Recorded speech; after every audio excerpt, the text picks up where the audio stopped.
Hello, Live. everybody. Oh, You didn't miss anything last week. I was here. So this is episode 9, actually. nice. Last time we had a full party wipe, but not before we learned that all the characters were actually different iterations of the same person. So let's pick up where we left. I'm joking. I'm joking. I'm joking. Welcome back to the Ashlands. Took a little week off last week. Had an intense world building session where cookies were discussed. I am told. So go ahead and watch that VOD while it's still up. And But muffins. and muffins and the relation between the two. What is cookie but muffin? What's the fucking quote? No, it was muffin and cake or something. Muffin and cake. What's the Muffin and difference between muffin, cake, cookie? There's someone threw crackers in there. I don't know who did that. Well, that's whack. It was graham crackers. What is a muffin? Specifically Man? graham What the crackers. Oh, that was me. Some idiot. Oh wait, that was me. Graham crackers. But 2 weeks ago, we started off with the nameless one, feeling a sense of a superb sense of loneliness, in the sense of not having a home, or perhaps being home and things being wrong. Some combination of those two things. The nameless one then decided to stay where he was, not wanting to leave this sense of community that he had found himself surrounded by in the arena. And so we moved on from him and we caught back up with our other players. Now, there was some shenaniganry throughout the episode, including some flying cows, a feral Pekinu, many flowers being picked, and I think that was it for shenaniganry. But the important bits that you may have missed if you were gone is that the ceremony is fast approaching. Now, this ceremony is vital to the culture of the Ashlands, as it gives every citizen their very own title, which can then deem what they can contribute to society, where their place can be found within the ranks of the upper echelon of the middle of this place that we call the Ashlands. Now, part of this ritual was the gathering of flowers, a combination of colors that associate with these titles.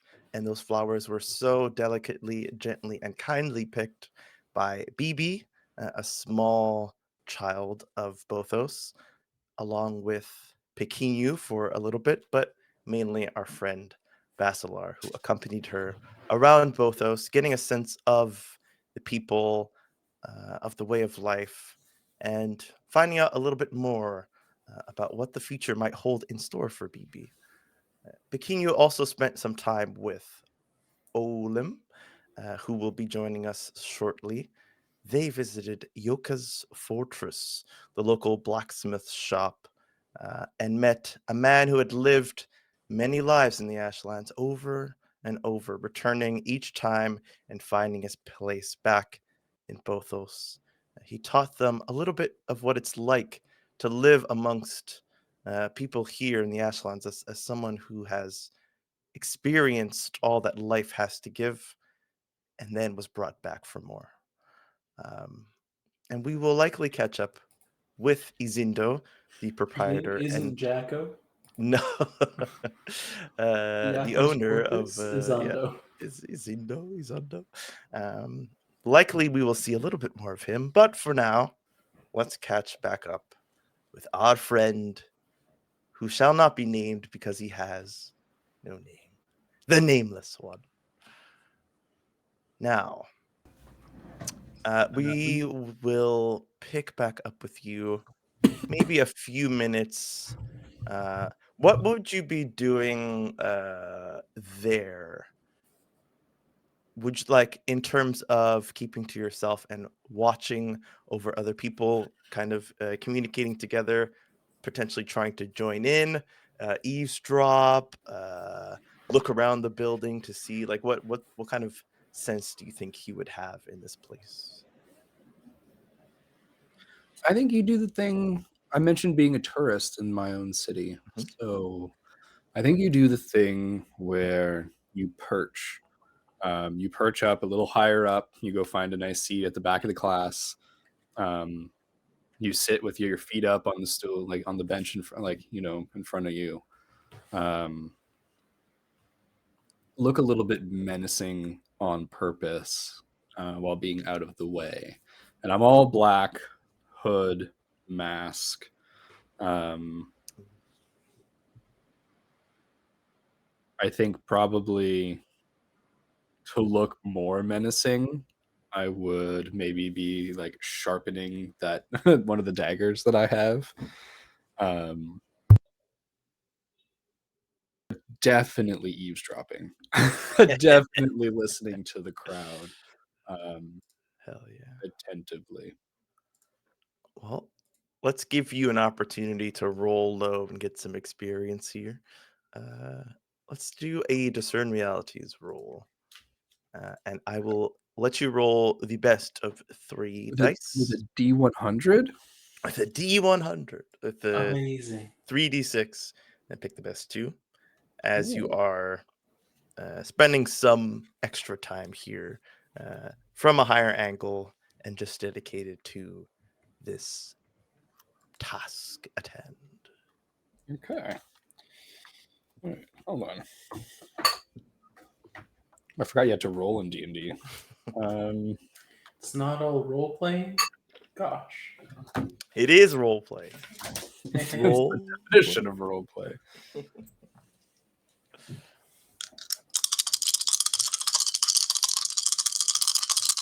Roll. Good. I don't think he rolled good. So that's a 9 on the die. Damn, you rolled pretty good. It was pretty good. And if we take a look at discern realities, hold on, I'm learning. It's wisdom. So I get a 10. Nice. Perfect. On a 10, you can choose 3 questions. Oh my goodness. Would you like them listed off?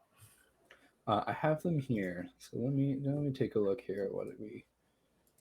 And I get +1 forward acting on the answers.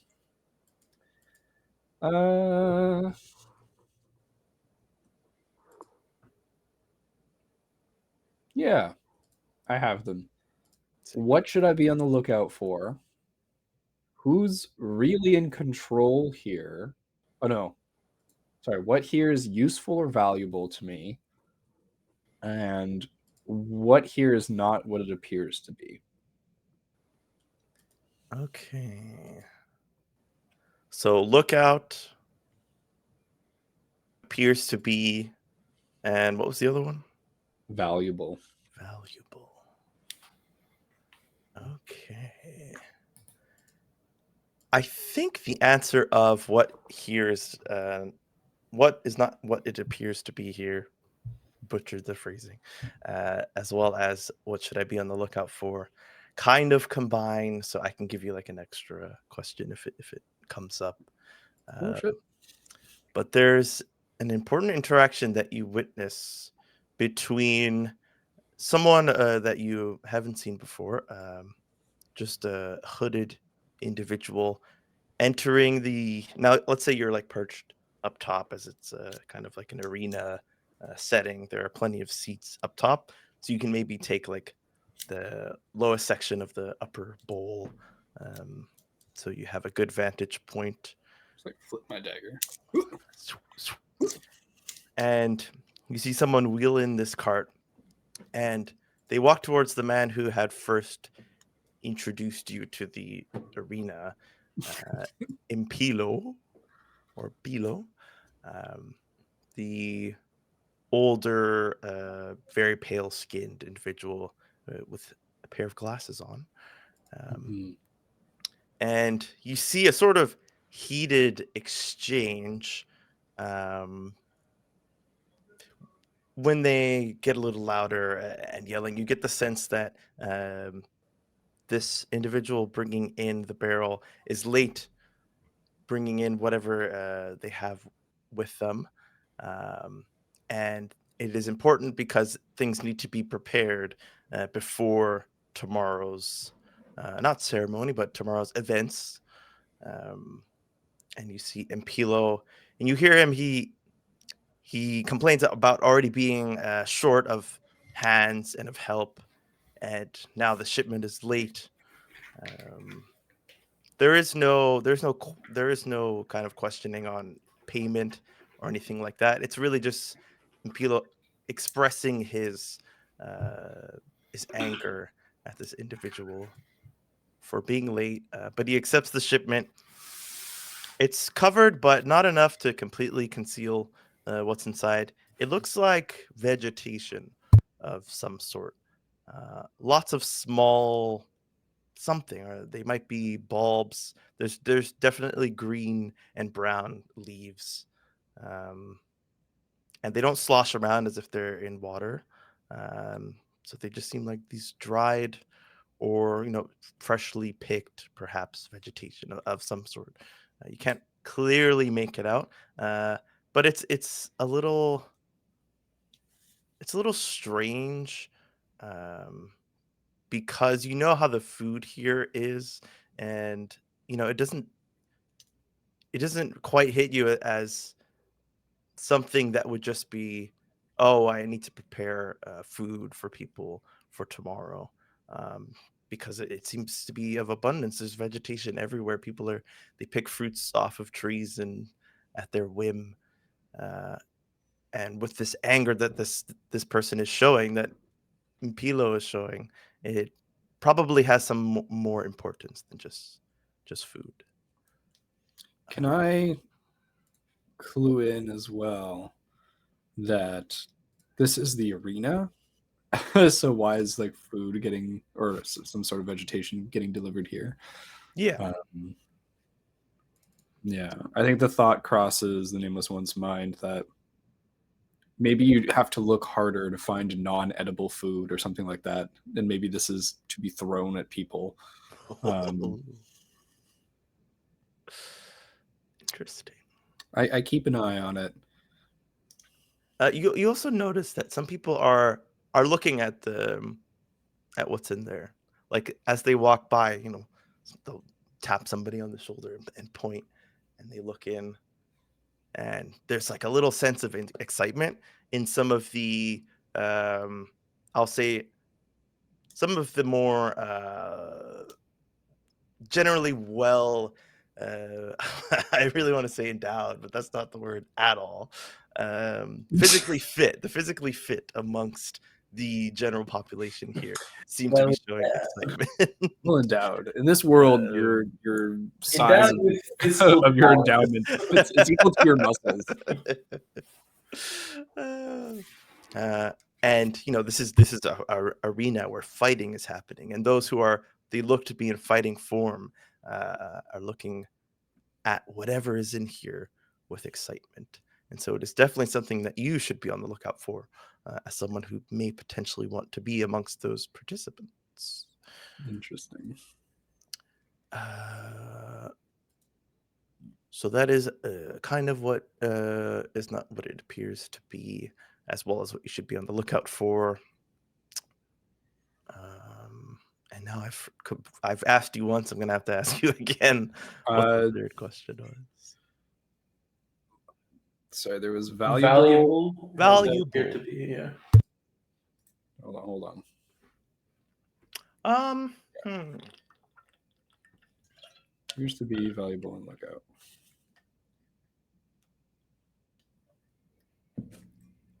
I'll let you keep a question. There's only so much information you can get by being like a bystander, surveying what is going on. There is some talk of tomorrow, just kind of really putting that point that things are going to be happening tomorrow. There's a lot of people who leave the arena and speak to each other. Maybe they'll like yell out, "I'll see you at the ceremony later tonight." Things aren't happening here more than just what you see is just like a sense of communal discussions, of an easy meeting point for people to talk or meet, and then they seem to leave from there.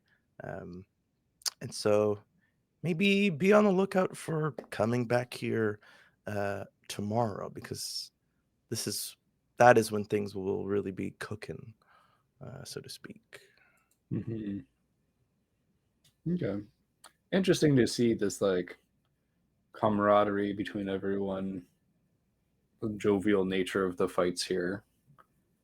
And Pilo, that was his name, right? These are not fights to the death, right? From what he told you, they were until someone surrenders. Yeah. Although if you refuse, then maybe that thought comes into your head. Yeah. If someone's willing to fight to the death, then it becomes a fight to the death. Yeah. But I think I get the impression from all these smiling faces that maybe this isn't really that kind of arena. Mhm. Okay, that's all very interesting. I think at some point, having gathered the information that is interesting to me, I will leave this area.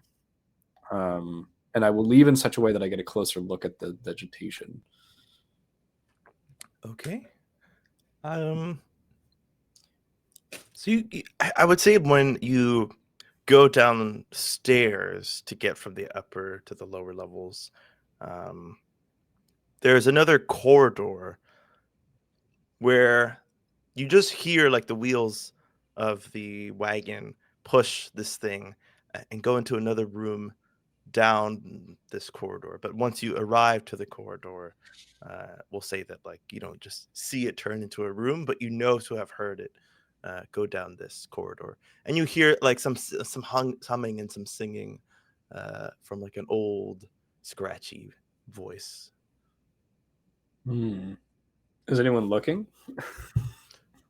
No, no one but you is Yeah, here at the moment. I wander in. I don't sneak. I don't stealth or anything. I kind of just wander in. Um, what's in the back of the Coliseum here, the little arena? There are a few rooms. Do you want to kind of just peek into each room? As you get closer, like you hear where the humming is coming from and the singing. Yeah, I think I'll kind of just nonchalantly look in, and then probably just walk back out of here without really going into any room or anything like Yeah. that. Okay. So you see a room. It looks to be dedicated to study. There are tables, and there are they're long books that don't stack up too high, like few pages, but large pages, and they're stacked up in shelves. Um, there's a little bit of there's like soot on the ground, um, kind of spread all over. No real reason why very much becomes apparent. But you see some like footprints that have like pushed it aside, but there's everywhere else seems like kind of generally cleaner. Just a little bit of dust and maybe like sand and stuff. But here it looks like a pretty gnarly floor for a study room. Um, and you go into another room, and it is full of garments and headdresses, different types of footwear. There's no weaponry, but you see some like staffs that look just to be like maybe walking sticks, or like they don't look to be made to be thrashed and bashed. Um, I would say it's like floor to ceiling, almost full of this stuff, and it's very colorful. There's feathers, there's different like furs and silks, and again, it's kind of just open. All these rooms are just open. Um, Saw a couple general storage rooms that seem kind of empty. You see some loose like sandals and like a battle skirt on the floor. Maybe like people quickly change in here, but again, it's open, so perhaps not. And just at the back of the corridor is this steamy room with a large pot in the middle, and there's flames and smoke erupting from it. And there's the old man humming and singing to himself, handling something above the steam. And you see next to him like the handles of the barrow, but it's kind of all covered by this smoke and steam. And you see he does some work and then drops whatever he's working on into a bucket on his side, and he's kind of just working to himself slowly, musically. And I'll say that's about it. Okay, cool. So I walk out, and I get the sense that this is like a somewhat public to the like the I guess, for lack of a better term, gladiators. Yeah.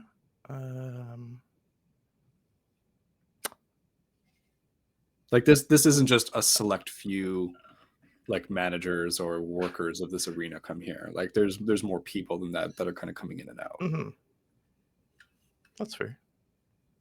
Okay. All right.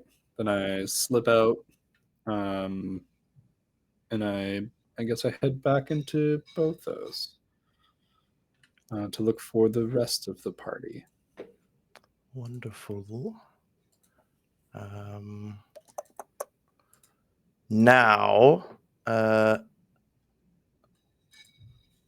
we can say that you spent some time. Well, let's see. Do you just look, or are you trying to ask anybody if they've seen your friends? Great question. I just look. I do not talk to anyone. Would he be in time to see the flying cow?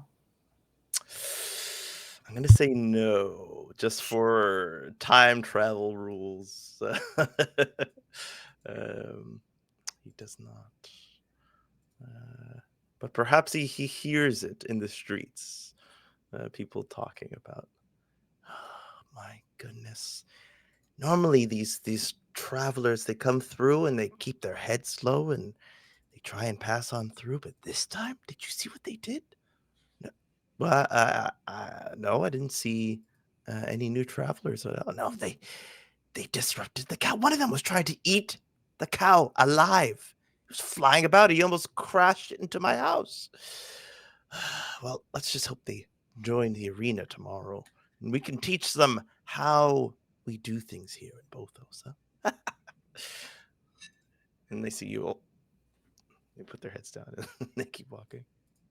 I got a smile under my mask, but no one can see it, so I still look very serious. People, no one approaches you, and I think spending time in that community makes that feel a little off. No one seems to shy away from anybody, but there's just like a general leave this guy alone vibe as you walk through. It could be the hood and the mask combination. You're not sure.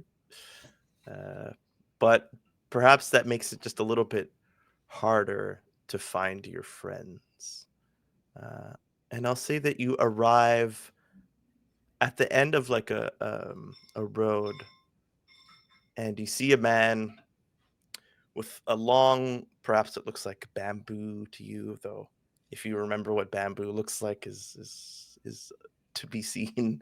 And he's got two pails on either side of it, and he's got it like on the back, on his back above his shoulders.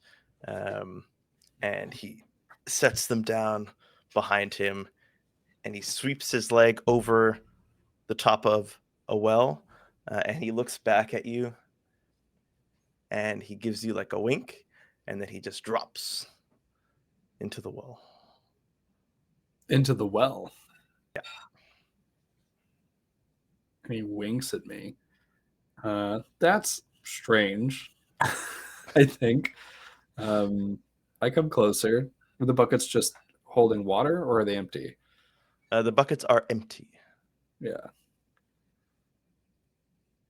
I look into the well. You look down. There's this, again, purple and blue light that comes from the bottom.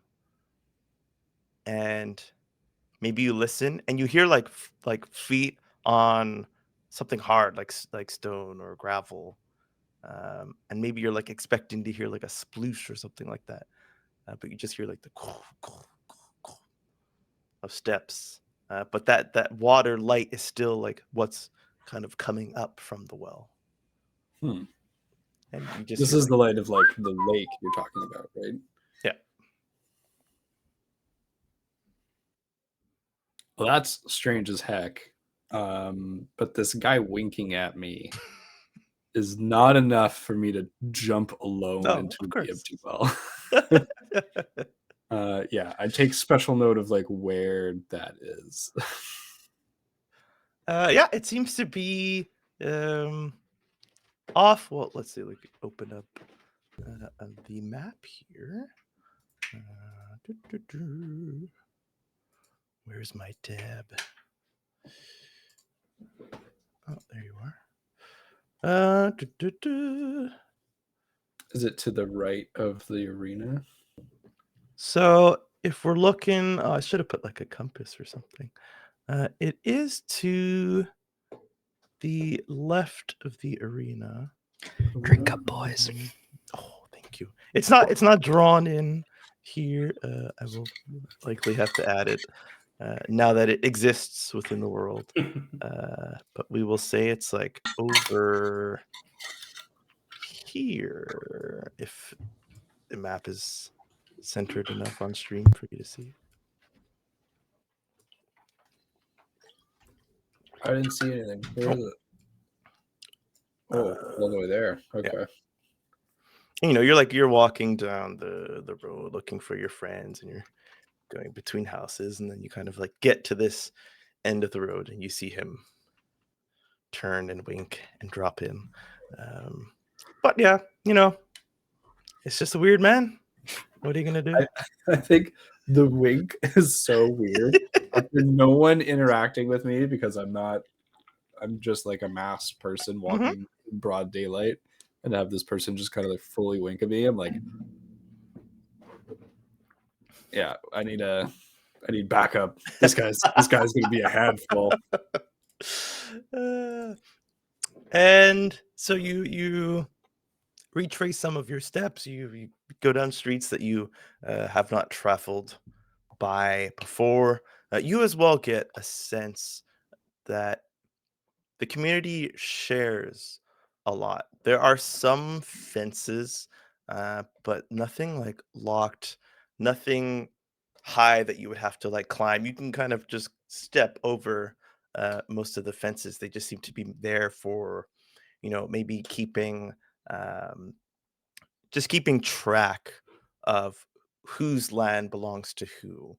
Um, and people seem to tend to their own, but also share with their neighbors. There's a woman going around with a barrel of apples, and she's like passing them out to people. And she even comes to you and presents one to you. It's like a shiny red apple. Yep. I mean, I'll take it and get like kind of like bow my head low. And she bows back and goes about. There's children like running in between the different lands, and with your current state of memory, I guess it to you it just um, feels a little off, which I think strikes you. It's something that like you've learned just now just by being here, but there's something in you that just tells you like this is a little off. Like as soon as you see a kid like just like jump over a fence into someone's backyard and start taking some vegetation, that kind of like "Ugh, that's wrong." But nobody seems to be reacting to it. And so maybe you just like take a moment to internalize that. Like, why did that feel wrong to me? Yeah. Getting the sense of the community here being stronger than anything I've experienced. Yes. Yeah. I'll even say like your predisposition to being aware and what's the word, cautious, does not seem to be shared by everybody else, but it is a little bit like towards you. Like I had said, like people aren't like approaching you as easily. There are some, like the woman with the apples and the man with the wink, but generally you feel even more removed from this community, even though this is supposed to be part of your home. And Yep. I think I wrap myself in that silence as I go look for my companions. I think, yeah, in some way, the Nameless One wants to be a shadow here, and doesn't want to be part of the actual thing. Just wants to be, part of the shadow it casts.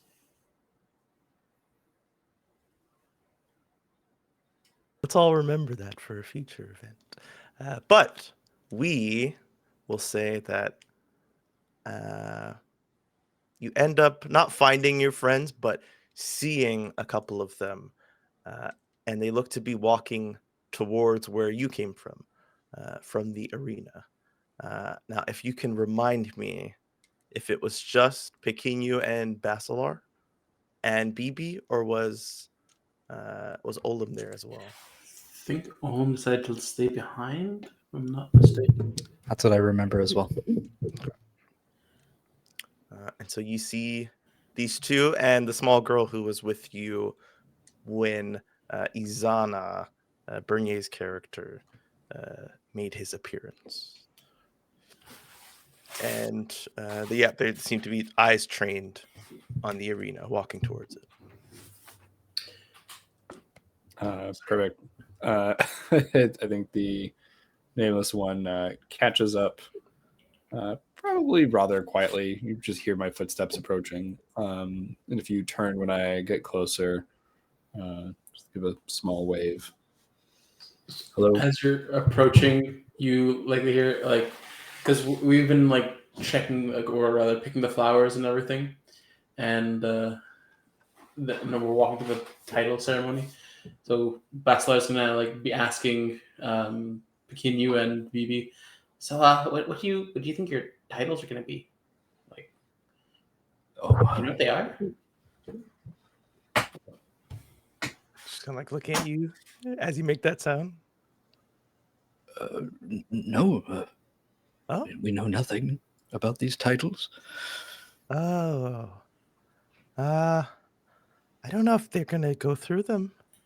I can teach you if you want. Please do. Oh yeah. Ooh, okay. This is your friend, right? Oh shit! Hi. Hello. Nameless. You're learning about titles. Yeah, we're going to the ceremony and it tells you what your title is. So I mean, might as well know what the titles are, right? I think all of a sudden Nameless One puts the two and two together and is like, oh, the strange vegetables are probably part of this ceremony. I was just at the arena, and then I was looking for all of you. I don't mind going back there. Where is Olim? He decided to stay at And he's with Papa. Yako's fortress. Yes, he had something very important to take care of. I see. And he won't receive a title? I guess not. Maybe he already knows his. He doesn't need to know He doesn't need to find out. I look at BB. Is it important that we receive these titles? Yeah. Yeah. You're not forced to, but I mean, why wouldn't you want to? You know who you are once you know your title. I think I look like in this mask. Are they like slits that I'm looking out of so that you can't see my eyes, or can you just see my eyes? If you don't have a specific preference, I'll say that you can see your eyes. That was my preference. So, uh, I think my dead eye and my regular eye, and I just lock eyes with BB, and I think I say a little bit like more imposing than maybe you guys were expecting. It's just I know who I am. Oh, oh, I don't. Pequenu would be so lucky. We are all who we are right now, and that is enough, isn't it? Usually, yes, but I feel like just like what we saw with Chief Nazu, like demanding to know our titles. I think that's going to be a common theme here. I get the idea that that in of itself is a large part of identity in this place, and it gives you a bit of clout as well. clout.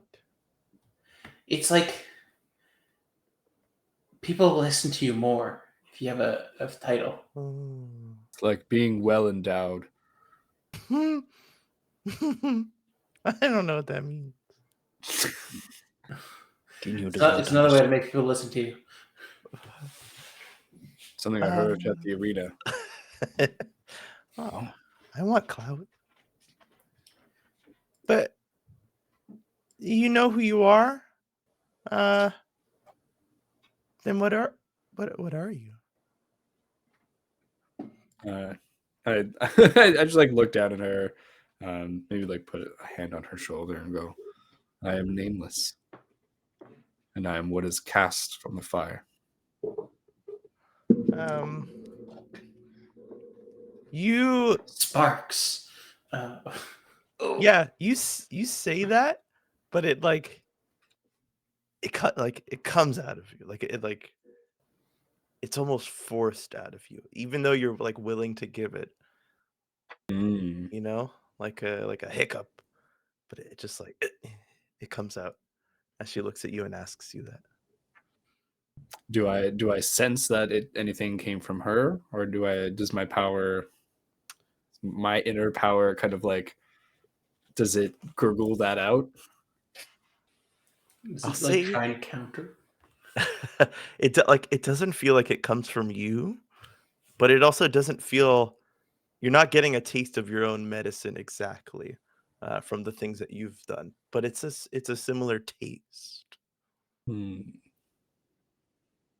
Unrefined, not quite skilled just yet. And like as you look in her eyes, you see like a little, not a flash, but a little glimmer of red, and then it kind of fades. Like my hand tightens on her shoulder a little bit, and I just like lean in, kind of like, should be careful with that power of yours. I don't know how to use it. I get my dad to tell me where he hides the snacks, though. How very useful. I lean back up. I'm going to see Olin. Oh, Um, by the way, she's likely coming with us when we leave. ah, Pat. Good. I like her. You'll get more information from Olam and Izando. That sounds good. They're, Let me they're- know how this title ceremony goes, and perhaps Olin and I won't miss it. We'll come watch you get your titles. Oh, Okay, well, uh, here. And she gives you like a small bouquet of flowers. As she hands them to you, like she's like separates them so it looks like two much smaller ones. Um, Little colorful bulbs at the end of each stem. If you're gonna come, bring these. All right. This is some sort of a sacrifice. No, it's all part of the ritual. Here it's called a salad. Uh, yeah. Hmm. Are they like delicate flowers? Do you like? Are you gonna like fiddle with the little bulbs at the end, or just kind of like as you're holding them, do they feel? Yeah, I'm just like shake them at all. No, they don't. They don't feel too stiff. The stems like kind of move, and the bulbs stay firmly on the ends. Okay. Then I keep them separate, but I'll kind of like fold them into like a pocket, kind of like in the folds of my dark clothing. Wonderful. Okay, well, don't be late. Thank you. Like tugs on Basilar's robe. Oh, yeah, we should probably hurry up, eh? Yeah, you wouldn't want to miss anything. I'll be Okay, quick. yeah, for sure. See if you can bring home. Hi. And once again, we split. And we will move. Oh, I'm gonna hurry though. If they kind of like trot off, I'm gonna like jog back to the palace? Question mark? Was it a palace? the Yeah, Well- fortress. yeah, it's called that. It's a shop. Maybe you got like you'll tell him that there's a dragon symbol on the sign outside of the fortress, and they point you to the right way. It's just like a larger circular establishment, and you'll see like smoke coming out of the top. It's hard to miss, Okay. but it is not the place that you guys were originally behind the gate. That's a separate place. Okay. So you run. The camera pushes even faster than you down the roads, and it meets up with Olim. Now, Olim, I believe we left you after you had completed making the shield. Yeah. I don't think Correct. that anything was set in stone after that. But what's Olim feeling right now? Olim and his pal. What's your pal's name again? Chumbo Wumbo? Chumbo Wombat, dude. Chumbo Wumbat. How could you forget that? What are you and Chumbo getting up to? Oh, me and Chumba, we're freaking practicing, man. We saw the beauty was his craftsmanship. They're just punching metal, making crazy shit, and we just want to feel that flow, that creativity, that craft. And I wrapped up the shield for his daughter to present as a gift. And I think as I'm like working, learning things, I'm trying to figure out what I want to do to make money to get my gold. So I think I'd just be like, talking to him, be like, so I got to make this 12 gold. What does the chief like? Kind of stumped. The chief.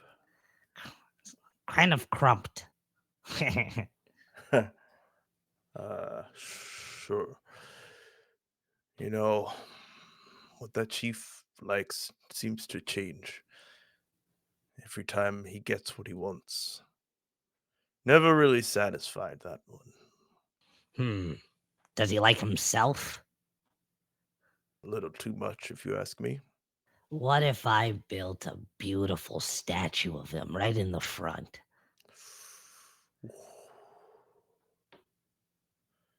I think he would like that.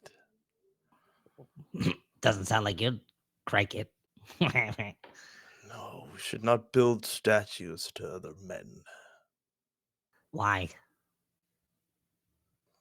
Puts too much importance on the individual.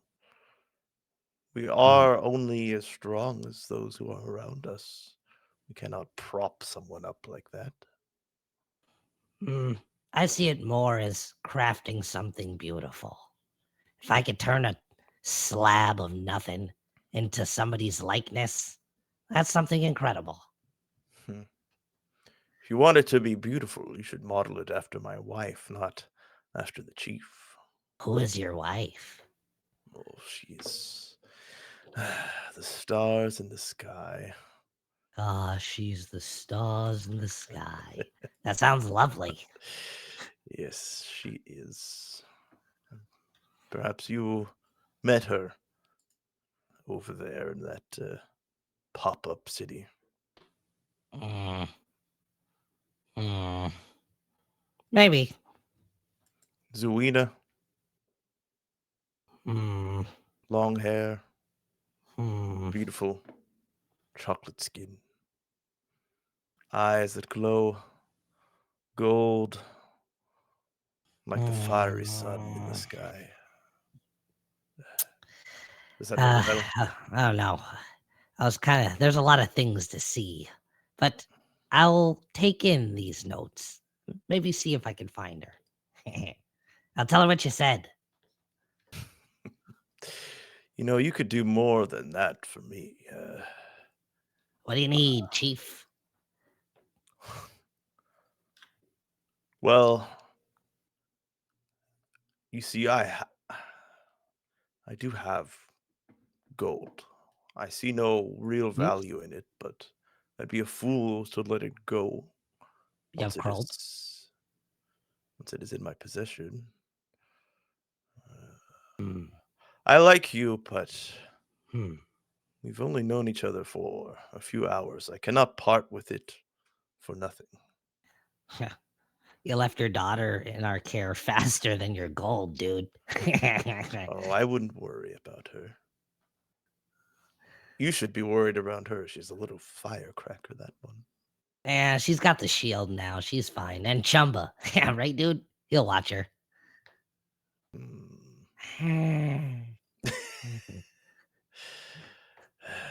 Never get used to that. But I would like to gift something to my wife upon her return. Hmm. It's a valuable stone that takes a little bit too much work for me to close up shop to go and try and find it. Hmm. Hmm. A courier, you say? Sounds like a job all of them could do. Perhaps a courier? It should take skill to find, and it may be guarded. Oh, I gotta find it first? Yes, it is underground. But you can build your statue if that's what you wish. So, if you've seen the size of the chief, that's going to take a lot of materials. What kind of stone we talking in this cave? Hmm? It shines with the colors of the king. Hmm. It can be molded and shaped into whatever anyone desires. Whatever. Yes. The Hmm. potential is, well, it's limitless. But most of it has been taken to the inner cities. But there still can be found some deep underground. Uh, all right. Why not? Sounds like there's some good materials down there. And he did put a hammer back in my hands. I can equip you with what I have here if you need. Now, this works. You're sure? Yeah. I'll, like, flip it up. Thunk, grab it. Oh, maybe I'll make a couple javelins. I will help you. I must await here for BB's return, along with your friends. We've already eaten. Why not Hmm. make some javelins? I don't feel too hungry. Feel like I need to make, not eat. So we make. Make. Make.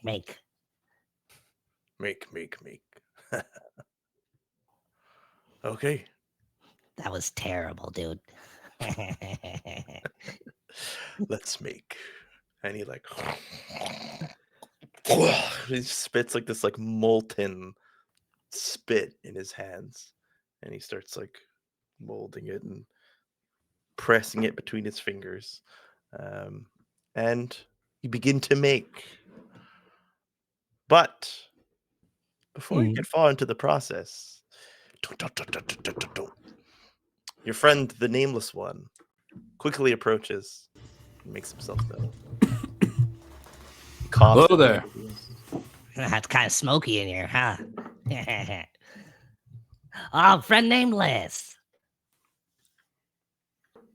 And Olin and person. He's Indo. Your friends? More like great, though. This guy's amazing. He died 5 times. Sorry, I keep saying that. Who's keeping count? Well, I guess I'm keeping count. Yeah. And you are? I'm simply known as Nameless. Nameless. I call him friend. I'm like He, way like- too close to him.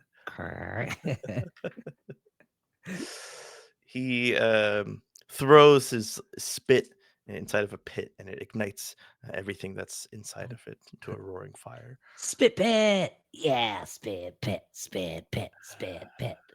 He just like approaches the nameless one, and he like looks you like right in the eyes, and he puts his big steaming hand out to shake. The one he just spat in? I shake his steaming hand. Is it hot through the gloves as well? It is, but I'm going to say that like it hurts, but not to the degree of how hot it is.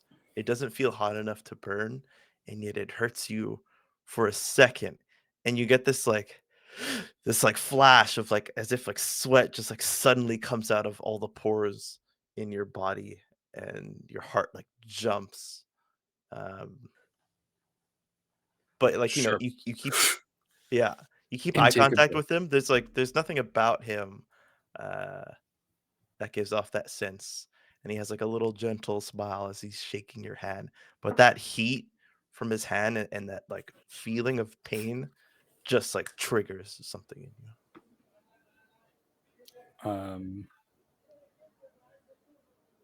I think I'm looking at him, and as we like let go of the hands, I think I glance, like I want to take in this room, like where we are. Like, is there anything familiar here? There's a familiarity in flame for you.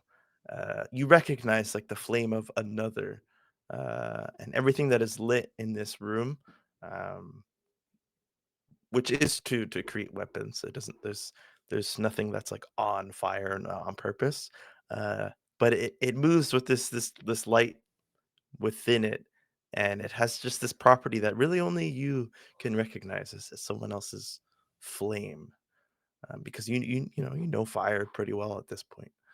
Um, but otherwise, you're just like surrounded by weapons and metalworks and shields, and tools and large tables. You're in a blacksmith shop, but that doesn't feel familiar. But being surrounded by like the flame of another kind of feels familiar, uh, in a weird way. Interesting. All right. I think I'm very on my guard as I approach Olim. Olim, how long will you be here? The others will have their naming ceremony, and they would like us to watch, but I They shouldn't like like to it when we participate. watch.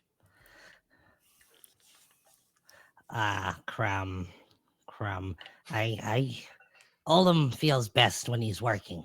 He feels this is his place.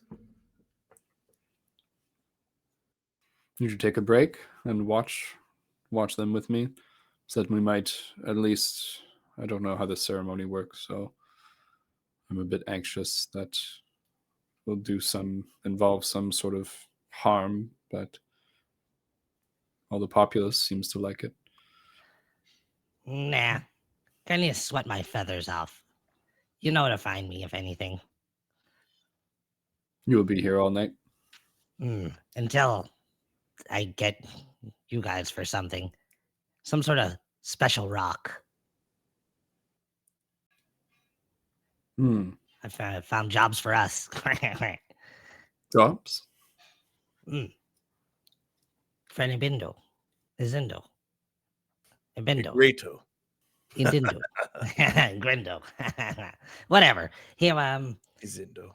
He said there's a special property, special malleable substance. A malleable crubstance, if you will. This is for passage beyond the barrier. For gold. And maybe I'll build a statue of his beautiful, beautiful wife. I thought perhaps there would be a different way of achieving our goals, instead of toiling away for an untold amount of time.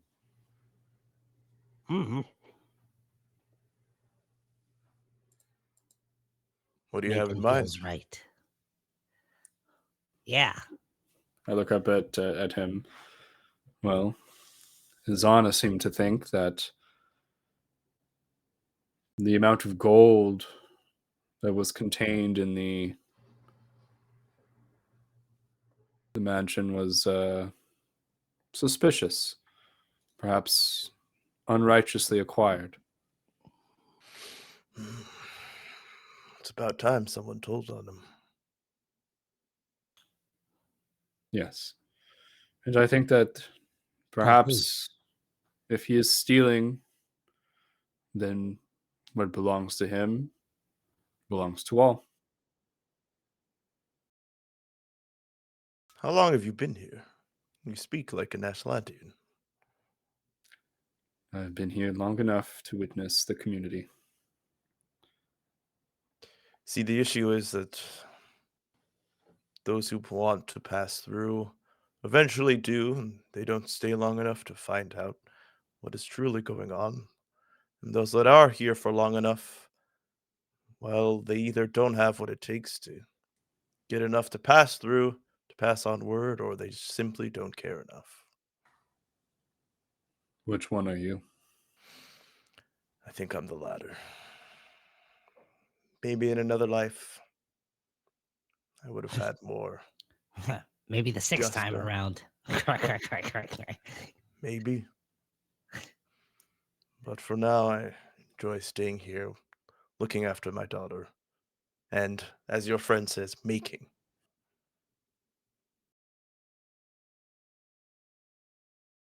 Your daughter.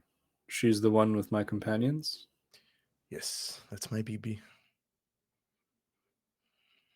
And she's coming with us? Well, your friend opened my eyes to the fact that if I try and keep her here, she might find a way out on her own. And I think she's better off with some watchful eyes. Bink. Yeah, sometimes you gotta burn a few feathers to crow. I think I turn away and look at the fire a little and kind of like reach my hand out and maybe just like try and, not really controlling the flames, but kind of like play a little bit with the sparks that are coming off the fire. Just exert some power over it. And I think I say just in a low voice, it could be this life. This could be the one that you go with her. She'd like that. Before he answers, you notice that you have no control over flame or spark.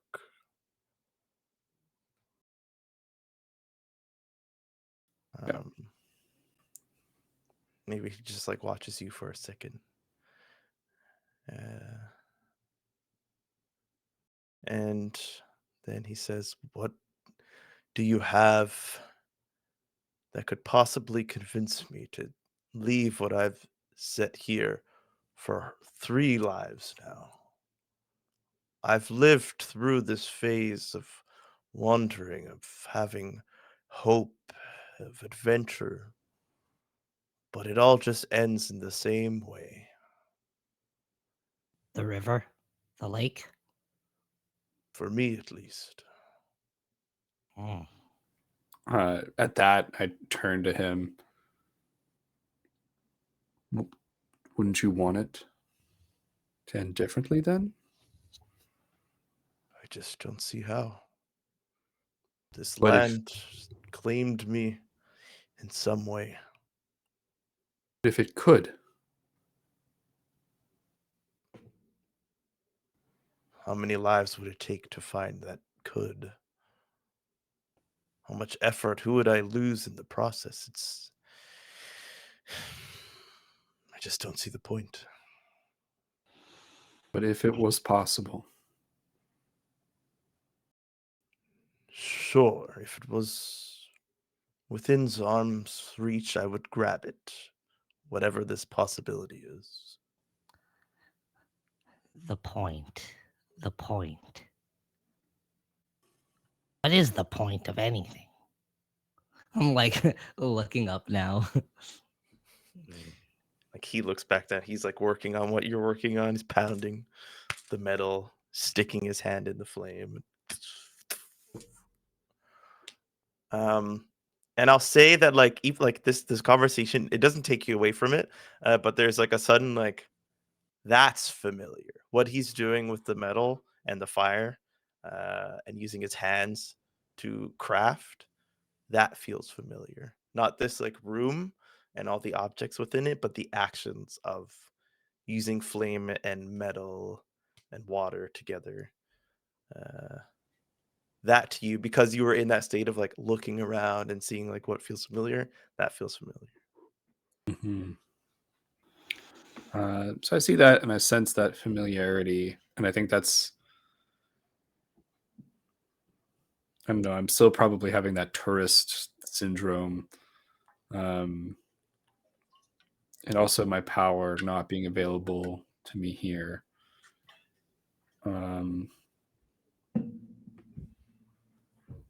I just say out loud,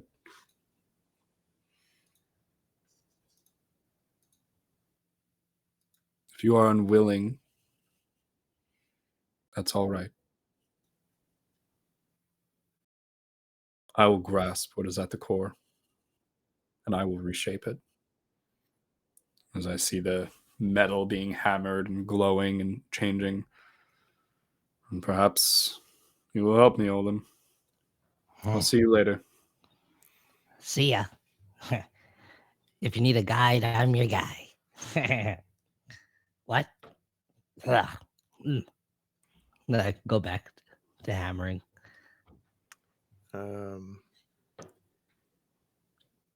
Izindo yells out, well, not yells, but loudly proclaims out, "Nameless!" And he gets up and he puts down the metal that he was working on. It like singes on the table, and he looks you in the eyes, that show behind the mask, which is now canon. And he asks you the question that only you have asked up until now. And I'm trying to stall for time because I have it written somewhere. What fuels the flames of your desire? And because you have this mastery over this ability, I will let you roll to resist, or you can just give in and answer. I think there's a part of me that immediately wants to resist this, any coercion, and then I let go, and I let my internal fire rage and rise up as he draws the answer from me. And I think the answer is justice. But I think that in this forge, this echoey room, as that kind of like magic rips that out of me, there's an echo, and the echo is revenge. And God, I always think of the worst things that are similar to what I'm thinking of. Like the Microsoft Media Player, where you play a song and and it goes to the sounds of the music. The flames kind of move to justice. The audio visualizer. Yes. There you go. It's been a long time since I looked at the audio visual. And for that moment, the flames move to your control. And like he looks down at you, and he tilts his head, which looks inquisitive, but then he pulls his robe down, and you see that scarring on his shoulder that looks just like the ones that are around your dead eye. That like burnt, like that old burnt skin. And he said, "This didn't happen the 5th time around. I have had this fire that you have. So guard it, or it'll eat you alive." I nod slowly, and then turn and quickly, like brusquely, walk out. Probably like one of those, like open the door a little bit hard, and it kind of clatters behind me. Just intensely filled with, I think, purpose in this moment, a clarity of purpose. Sick. My friend Nameless. He starts to get to work. You can think of anything extra that you might want to add on to these spears if you want, any sort of flavoring, as we're going to move to the ceremony, which may take a while. Bunch of feathers. Ooh. Pluck, pluck, pluck. What? You got to burn a few feathers to crow, you know what I mean? Dictated, but not read. We push up to the sky where the sun sets, and the sky is filled with. Fox. Oh shit! That's so scary. I'll try and have this painted black for the next. Damn. Imagine somebody coming in for the first It's time. like, whoa. What the fuck? The sun with these beautiful orange and red colors, and you even see some stars in the darker parts of the dark blue sky above. The flames that greet you from afar as you go towards the gathering of people are orange and yellow, and they move and they pop almost rhythmically. I'll say Basilar for sure notices the movements and the sounds of the flames. Ooh. There's a gentle drumming that slowly over time gets louder and louder, and there's this like throat singing and humming that is rhythmic and harmonious, and it is all coming from these masked individuals, masks just like the nameless one wears, although not Brent, but the nameless one. These obsidian masks, different markings. You're not close enough to see the pure detail of them, but they definitely look worked on. They reflect the fire as these people dance. Hooded, some of them have like feathers pushing out from the tops of the masks or just tied around their head. Some have these like long pieces of straw connected to them from the back, almost like a cape with like a lot of layers of straw. And as they dance and move, it's all very rhythmic and purposeful.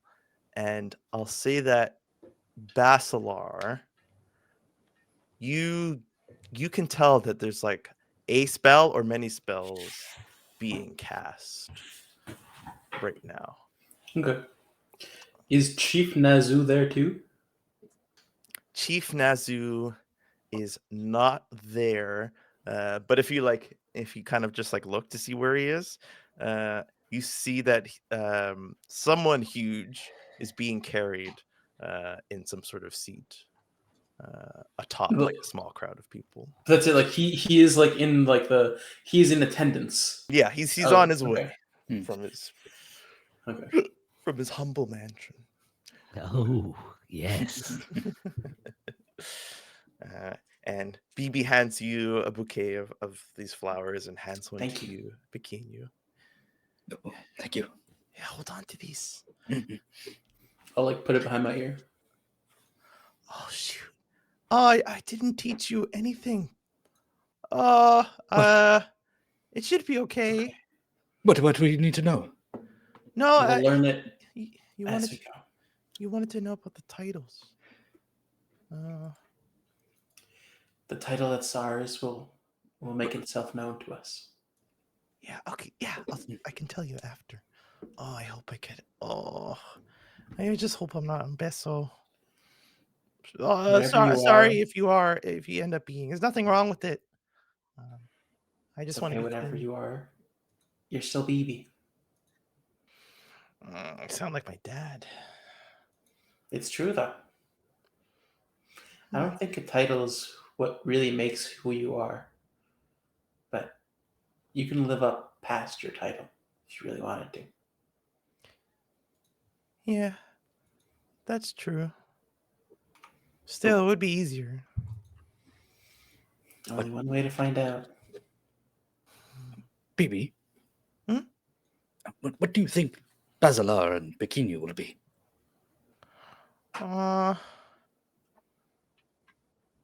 Baslar, did you say to her or in her presence what you thought you were already? I know said you at said it the to chief's Chief. like residence. Yeah. So if she was there, then she would have She heard. wouldn't have heard. So she just looked. Well, you're really nice. And she looks at you, Basilar. And you were really helpful. So maybe no, you're not going to be Kintu. Maybe you're Kuhani. You could, Honey. yeah. Whoa. You can help people. That's what they do. They help everyone, and they keep order. Okay. Sounds important. Sounds like You're wait. What? Huh? Who? What? But Who? the title you just said, it sounds like Azana. Oh. I don't think he. Well, maybe. I don't know. Is he coming? I don't think so, little one. That's okay. I have his flowers, but it was just in case. You. There's not really a fur title, but maybe you're Ube. They like to deal with animals and nature, and you look like you're from nature. Well, I suppose that makes sense. Mm, Ube. yeah. And me, I'm gonna be Kintu. So you can be Kintu and I can't be Kintu. You can be Kintu if you want. That's okay. I'm just kidding. Even if you're anything, you guys are my friends now. So you'll stick with me, and it won't matter what you are. As long as I become queen, I'll make sure that you guys are treated right. Thank you, BB. I think if you were to become a queen, everyone should be treated right. Yeah. That'll be the first thing that I make. What is it called when you make something like a rule? A proclamation. A proclamation. And she like stares into the fire. A good ambition. And as the music progressively gets a little louder, you see that the chief is set down in his large chair, and he sits above everybody else.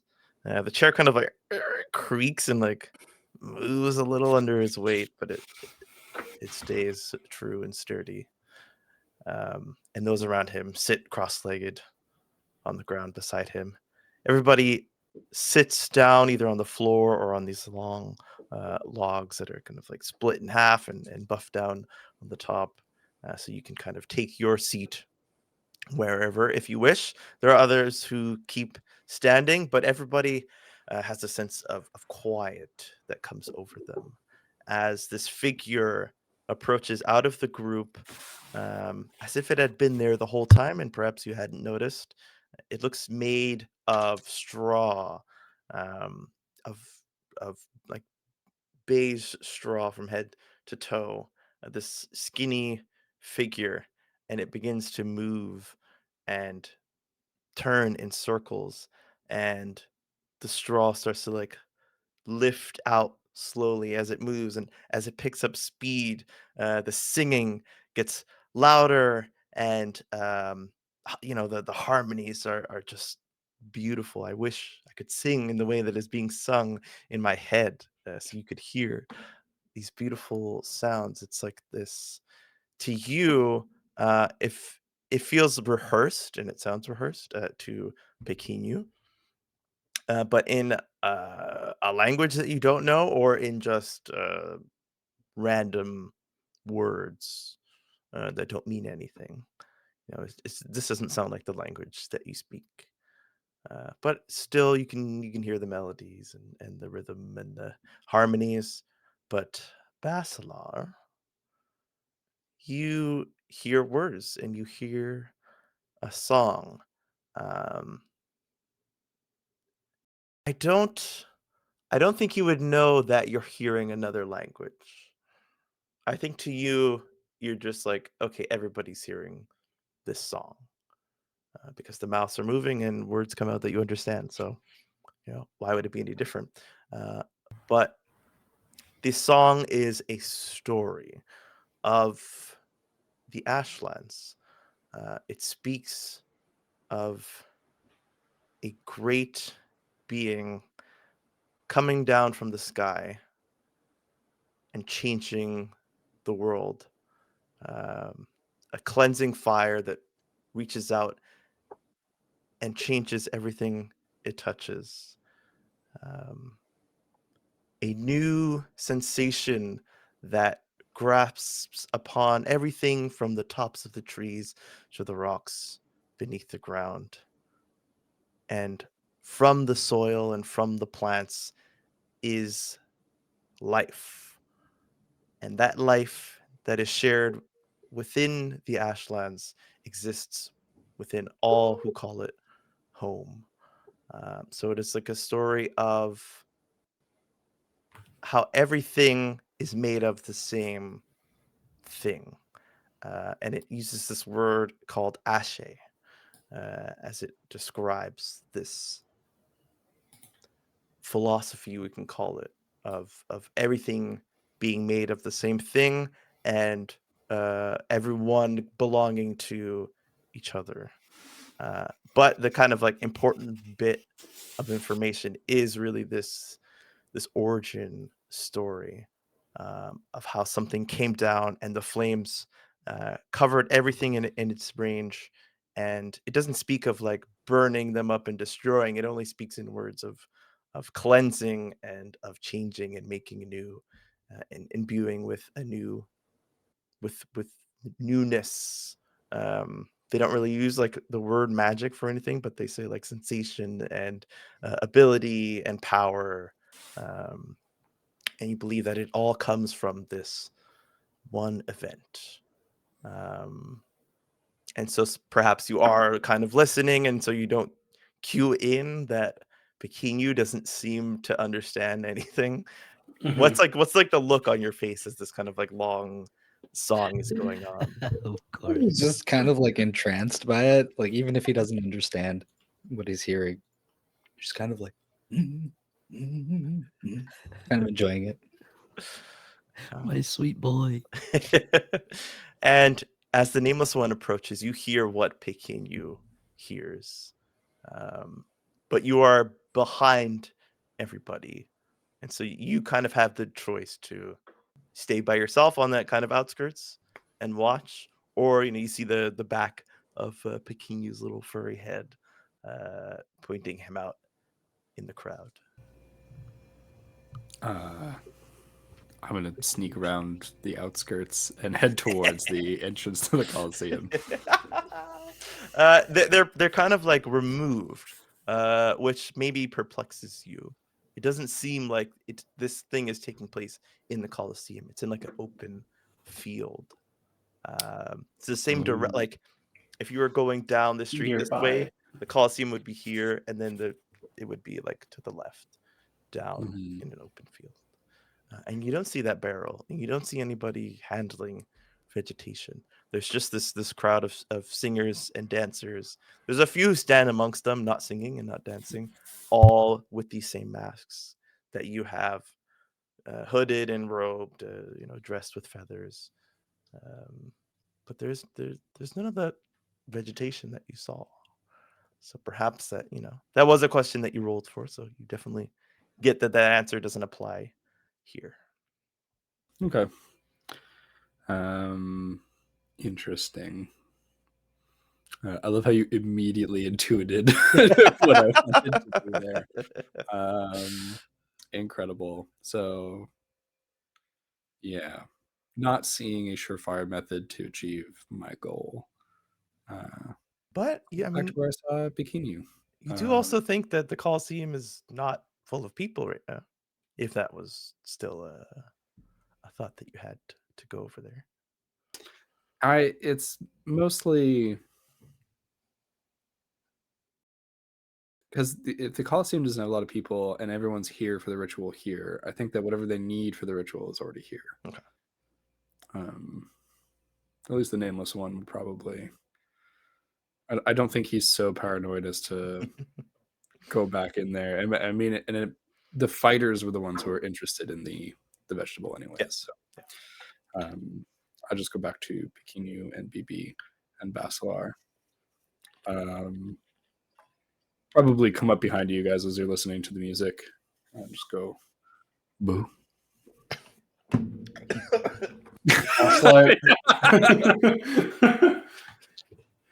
You got him.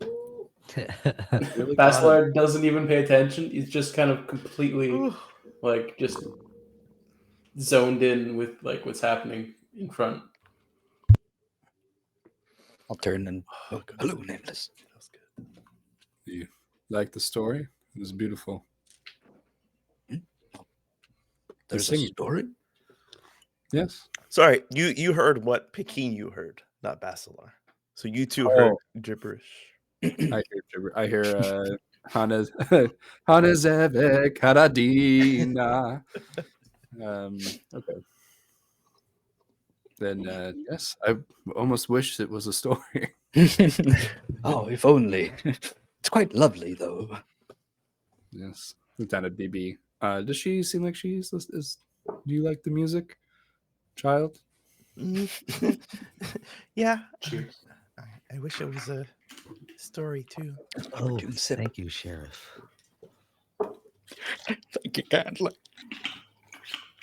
Maybe it is a story. I just don't understand it.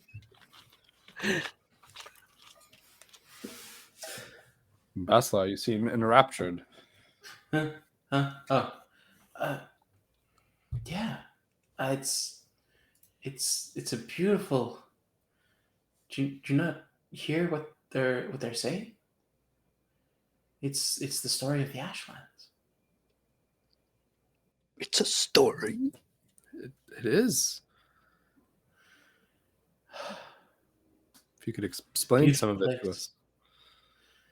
And he'll go into the explanation that CJ gave to not take up any more time in Right. this Of course. process. And the drums stop.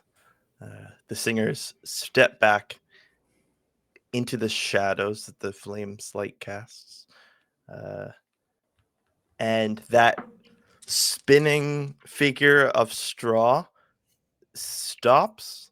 But the like extended straw just stays. And now it's this like almost like hut. And you don't see anybody come out of it. So what looked to be like a person covered in straw spinning and dancing has now just like transformed into this kind of hut made of straw.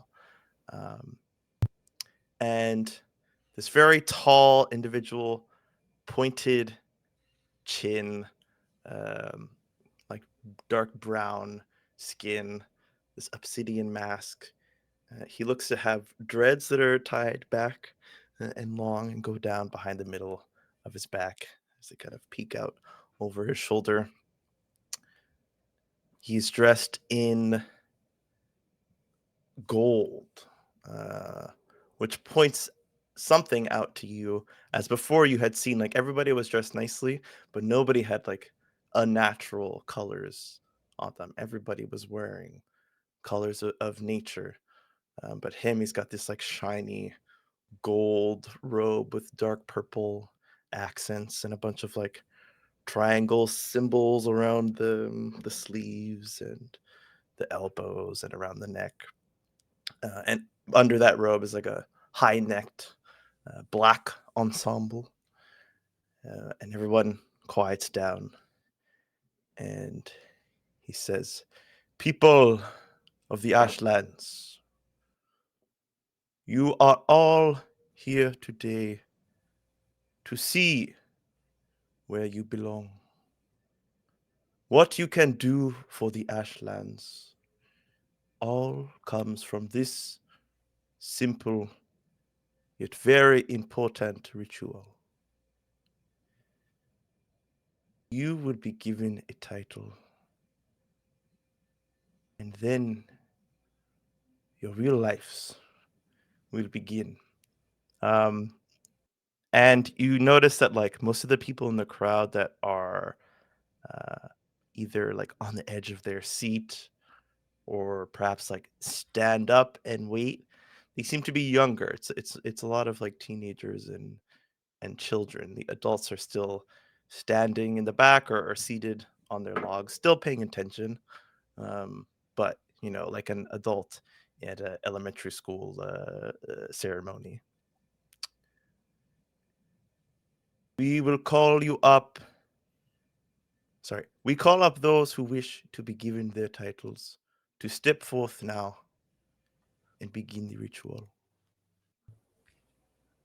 I think Basilar would get up and like walk towards him if he sees no one else going. Pequeno gets up with Basilar. You see BB's like already trying to make her way to the front to be first. I'll hold your places. Thanks. And he leans down to BB. You'll be first. Come. And he grabs onto her hand. And he parts this material that this hut that suddenly appeared here from the shape of a man. And she enters in it, and she turns and she's holding her flowers. She looks at you, Basilar, with a smile. And then the straw drops. And he steps back. And it begins to move again, and something starts to raise out from the middle of this hut, and it seems to be the face of a man made out of stone. Little horns. And the people start humming, and the fire in the pit nearby starts to die out and get smaller, and this light from those eyes starts to emit bright white, and then like all the colors of the rainbow emit out, and it's almost like, like Cyclops, like rays, like it comes out, and then it dissipates, and this red color persists in the eyes, this deep red, and it leaks down the mask, seemingly into the hut, and then he opens the straws, and BB comes out, and she looks fine, except for her eyes. Red, that same red. But she's like smiling. It's this weird, like, she's like really happy. And she comes out, but she has this like no white in the eyes, just red. And there's some clapping, but then there's woo, and like people stand up and they start dancing. There's tons of excitement. And she starts jumping, and then she catches herself. She stands. I'll like pick her up and like just like Yeah, like people are like, there's a lot of excitement in the crowd. People are like reaching out to touch her, and you hold her up, and she just takes it all in. And then the voice comes back. Okay, very well. Congratulations. You are Kintu. And everybody kind of quiets down. Her eyes remain red. It starts to fade a little bit. And she like looks up at you with those red eyes. I was right. you did it. What you wanted. Well done. She's just like proud of herself. Sits and contemplates what that means. A few other children go by. It's the same process, but for them, there is not that excitement. You see from the families that they go back to join, there is excitement or happiness, but it is more contained. Nobody seems to be getting that same treatment as BB. Most of the kids come out and they like their eyes don't have any color, but there's also no whites, just black. And like they they look happy to have gone through the process. But when they exit, you see that all of the flowers have wilted, except for the ones that match their eyes. And they kind of like get discarded and they just fall to the floor, but they keep their rows, as it were. Some gold, mostly black. You see one child with a little green flower at the top. And then we'll say it will come to Basilar's turn, if he so wishes. Yeah, no, he's gonna go up, but before he like goes, he's gonna kind of like ask for like 2 seconds to the guy, and he's gonna turn around and address the crowd, but particularly Chief Nazu, and he's gonna like just say out, Chief Nazu, you asked for a song. What better audience than this?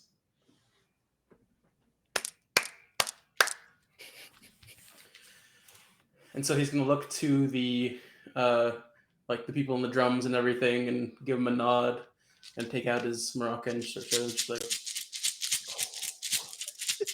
Yo! Then he looks around at like the little crowd and everything, just Listen well and listen closely, friends.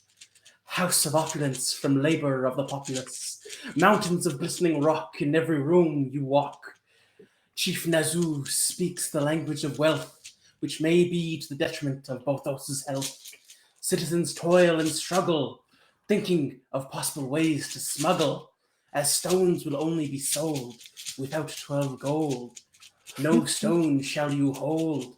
All this treasure has been hoarded. Chief Nazoo's pleasure will then be awarded. Listen well and listen closely, or Chief Nazoo will get you too. And then he Holy quietens down. shit. What the fuck? You see, like, you start your song, everybody's like, there's like a, they let out their breath and like their posture goes down as you start singing about the chief. His big chest is out, and like he's tapping along on his chair to your song. But then the vibe, like, just extremely opposite. Once you start calling him out, like, his smile just drops and his hands like clench onto his robes around his legs, and everybody else starts to sit up, cover their mouths, and they start to nod. And then there's like, but then you notice like it's not like a light clapping. It's someone like far off in the back who's just like clapping, and you turn, you see Izindo is there, and he's clapping to this, and then other people start to clap. You start to clap. But it's very short-lived by everybody else, and then they stop, and the chief is just like glaring at you, and he like grips onto his chair, and you hear it like splinter. I look at him and I flourish a bow, and then I turn around and go into the hut.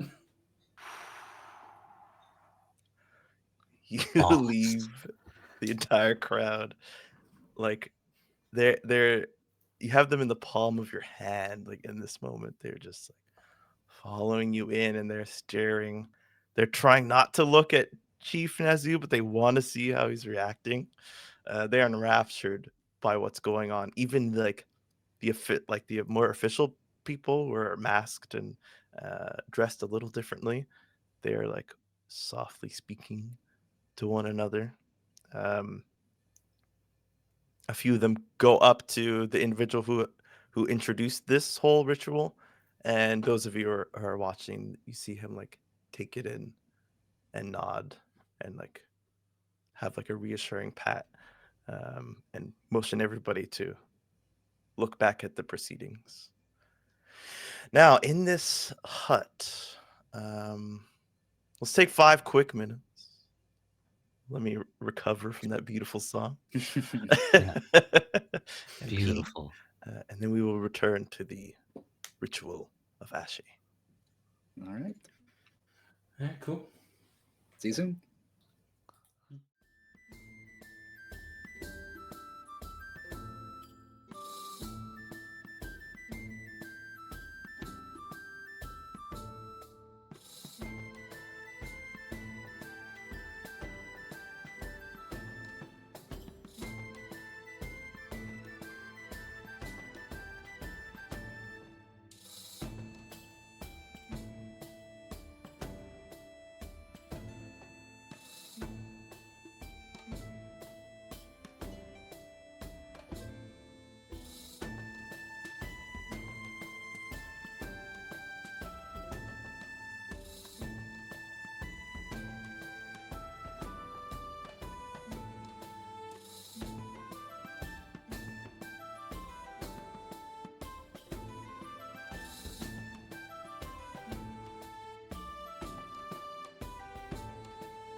losing Shadim. Well, he's here.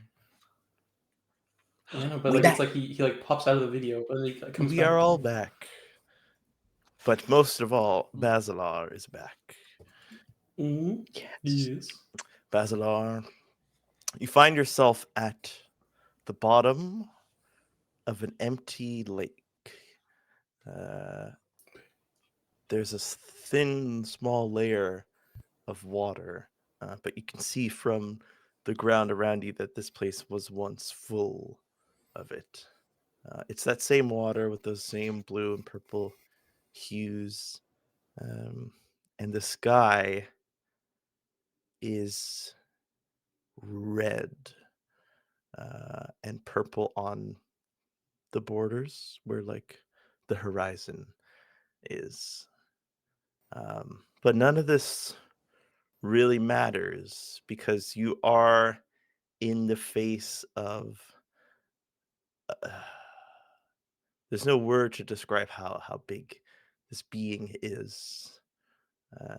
It almost doesn't make sense, and I think maybe it feels familiar uh, to one of your earliest memories before your body forms, except now you have this knowledge that you've gained over the last few days. Uh, you feel you are in the presence of King Ibere.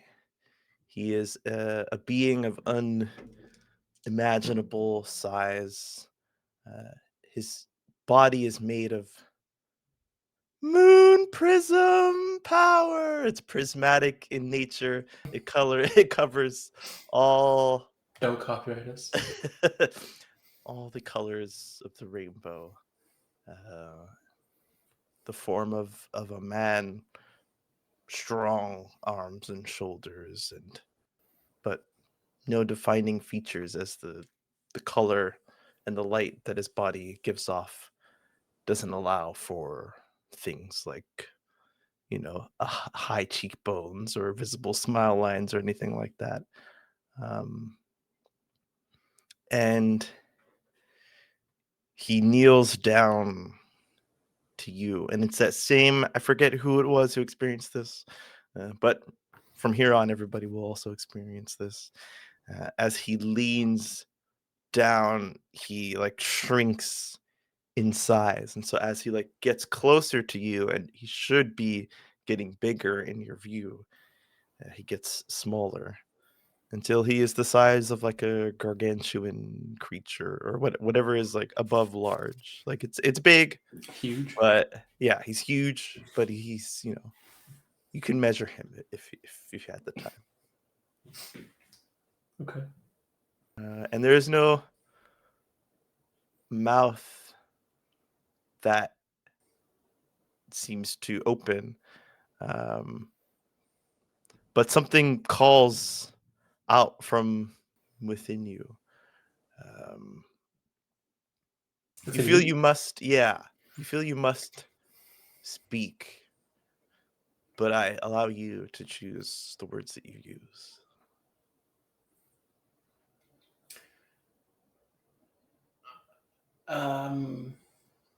Right.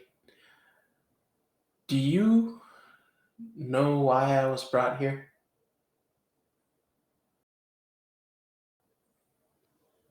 And then you feel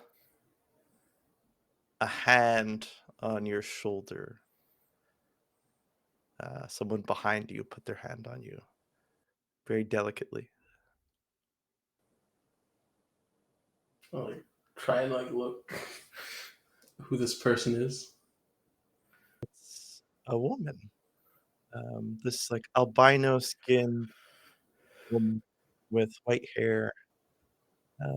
She has features. You can see the age in her face, this kindness in her eyes. She's dressed as someone doing housework, and you see her belly protrudes out. She seems to be pregnant.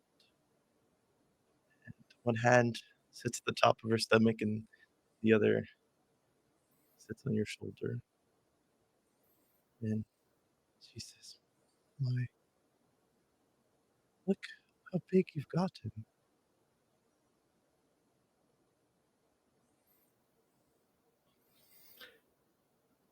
I've always been this big.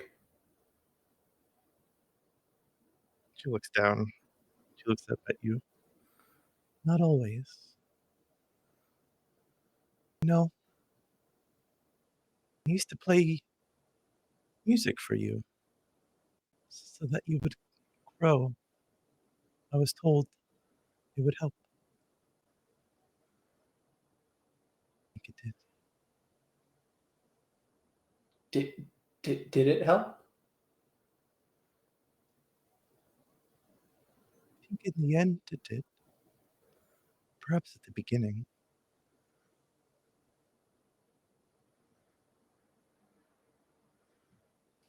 And she takes her hand off her stomach and she puts it on your cheek. And she rubs your cheek. Ah, Basilar. I would hope you'd make it here. If you're here, does that mean you're not in the Ashlands?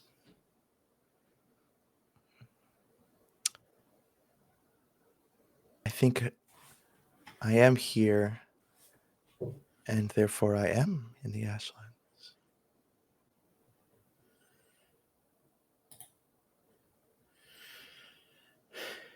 So Thanks for banning somebody. so in the corner of my eyes, get out of here.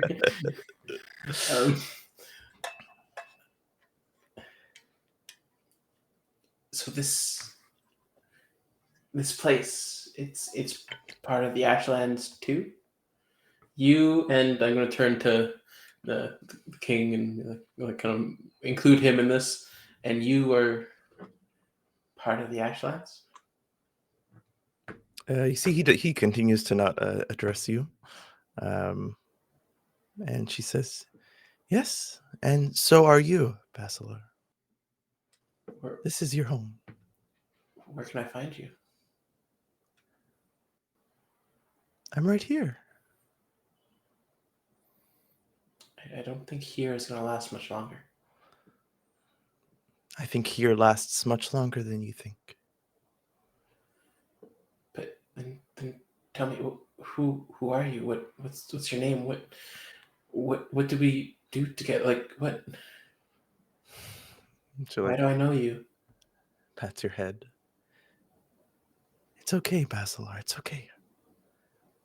Just hold me while you're here.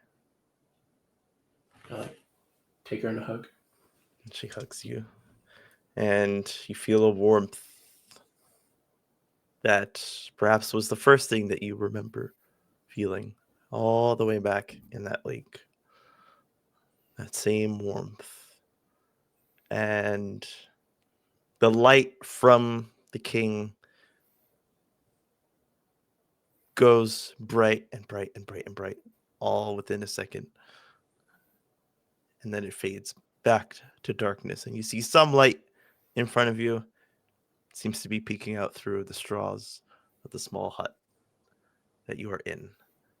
And the rest of you see the same process with the spinning of the straws and the hat coming up and the eyes, prismatic light. And as the white light fades, you see a gentle magenta come and cry down the mask. And suddenly, the man in charge of the proceedings opens up the straws, and you may exit. If you look around, perhaps for your mother, you see that you're just in the straw hut. So that warmth fades. The warmth fades. So yeah, if the warmth is no longer there, I'll head out. And there's some polite clapping from other people. But how does the party react? Just kind of clap like, job, Basil. I still don't know what my title is.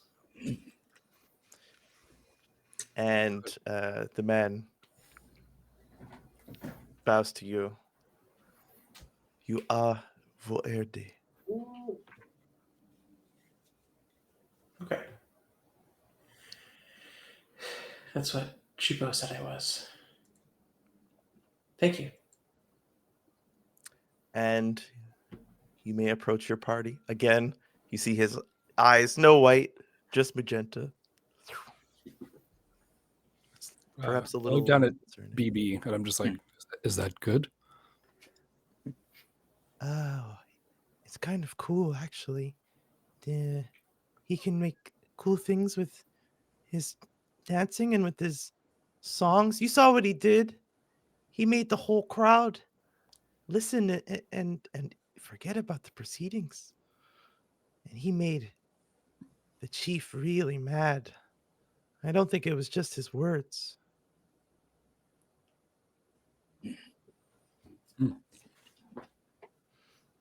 That was the goal. To be honest, that was kind of the point of it. Yes, you're quite something, Basil. And now it's your turn. Is it? You Or see, Pequeno does not know if he is ready. a couple kids step forward to give you some time to prepare, but then it will be your turn. Oh, you're coming in with me, right, Basil? I would if I could, but I don't think that's I don't think that's how it's supposed to go. I think you have to go alone. But it's okay. It's quick. Yes, there's no flying bovine around. Should be I didn't okay. see any flying bovine. No. Good. Then it is time. You must do this. Clap him on the shoulder. Got this. Let's stand up straight. Sorry, 1 second. Shadim, where is that from? Because that may not be the updated coloring scheme. It's supposed to be magenta. Yeah, this is that blue, and you just said magenta. Blue is another one. That's in the Mega Dog. Shit. Sorry about that. I'll be. Keep him. Everything else is correct. My bad. No, that's my bad, 100%. I heard it too, and I saw it. I was like, maybe I misheard. I think Or I maybe realized I had like too something many special. colors to use all the usual ones. So then I was like, okay, I'll change it to magenta. We did lose Shimon. Did he say Oh. something? Oh, Yeah, okay. yeah, Never mind. yeah. Sorry about that. So Magenta. we shall move He's to back. Pequeno. The straws parted. The hut is open. And He walks in. Pequeno, you see, you are in the same place, an empty lake with some Ashlandian water pooled at the bottom. A large figure, larger than is imaginable, sits before you, and he kneels down and he regards you with like his attention as his body is faced towards you, but he does not speak. But he draws from you something, a question, a statement, a word. You feel the need to speak, but you choose the words. Right as this happens, Pequeno's standing upright as he walks in, and then he immediately stumbles forward, clutching his chest, and he goes, "Help me! Help me, please!" The light. Oh, sorry. What happens? Tell me what happens.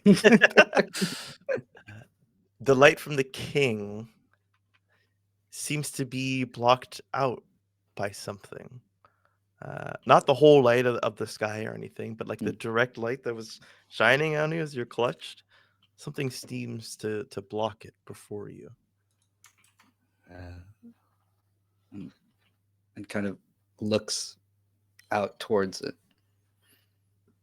And you look up and you see a reptilian humanoid, a lizard, It has some draconic features to its face, but it is on 2 feet, and it is clothed with pants and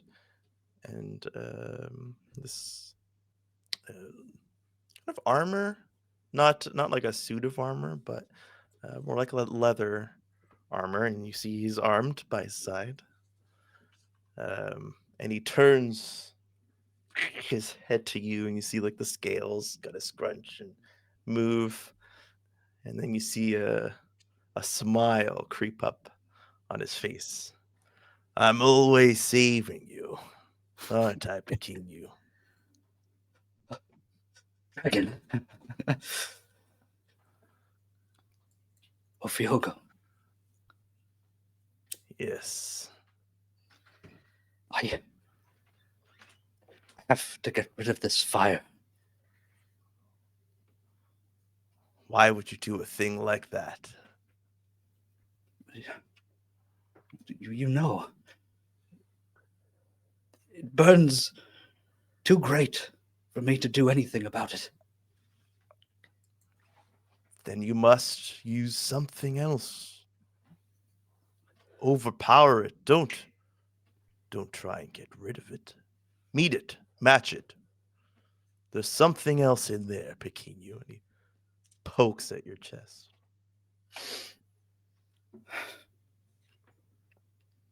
And the hair, the fur on the back of your neck starts to stand up.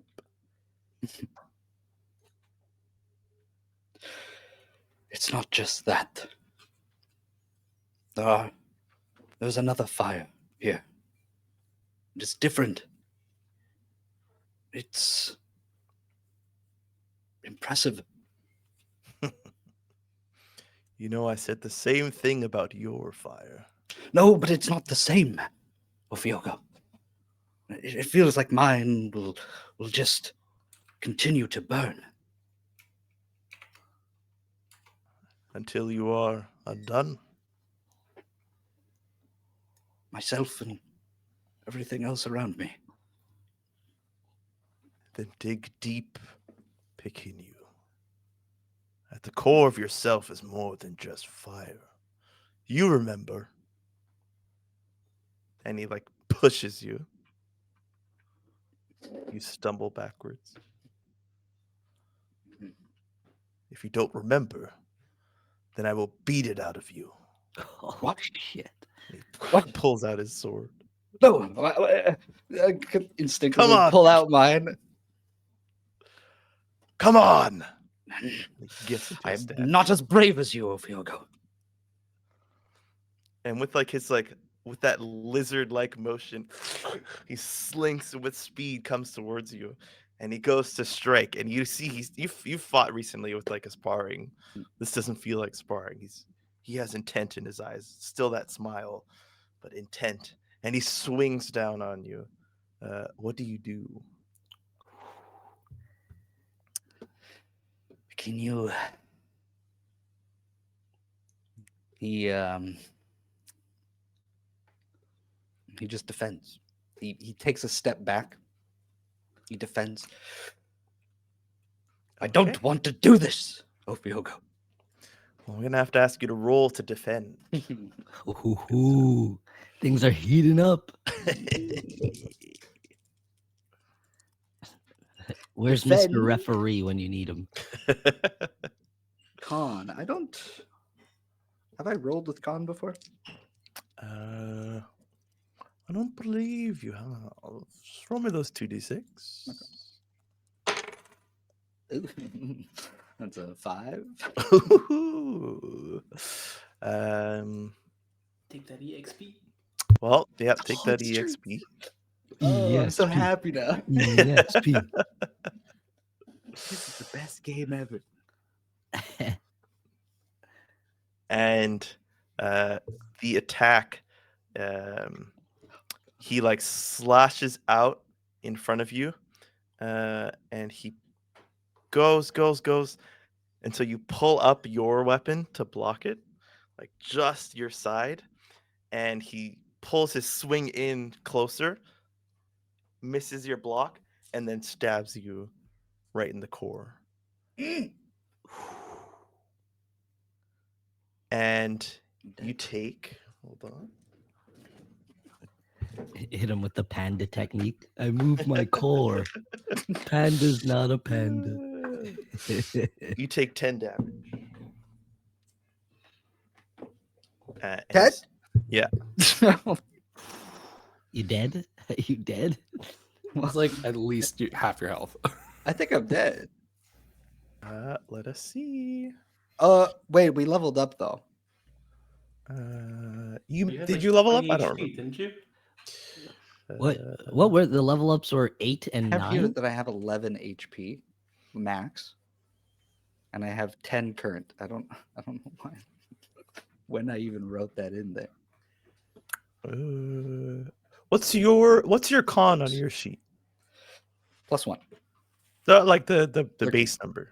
So it's supposed to be that number Plus like 8 or something. plus. Give me 1 second. Well, I clearly did it wrong. That's okay. I did look it up just to make sure it's the stat, and it is the stat. It's Okay. not the. All right, so I'm not down.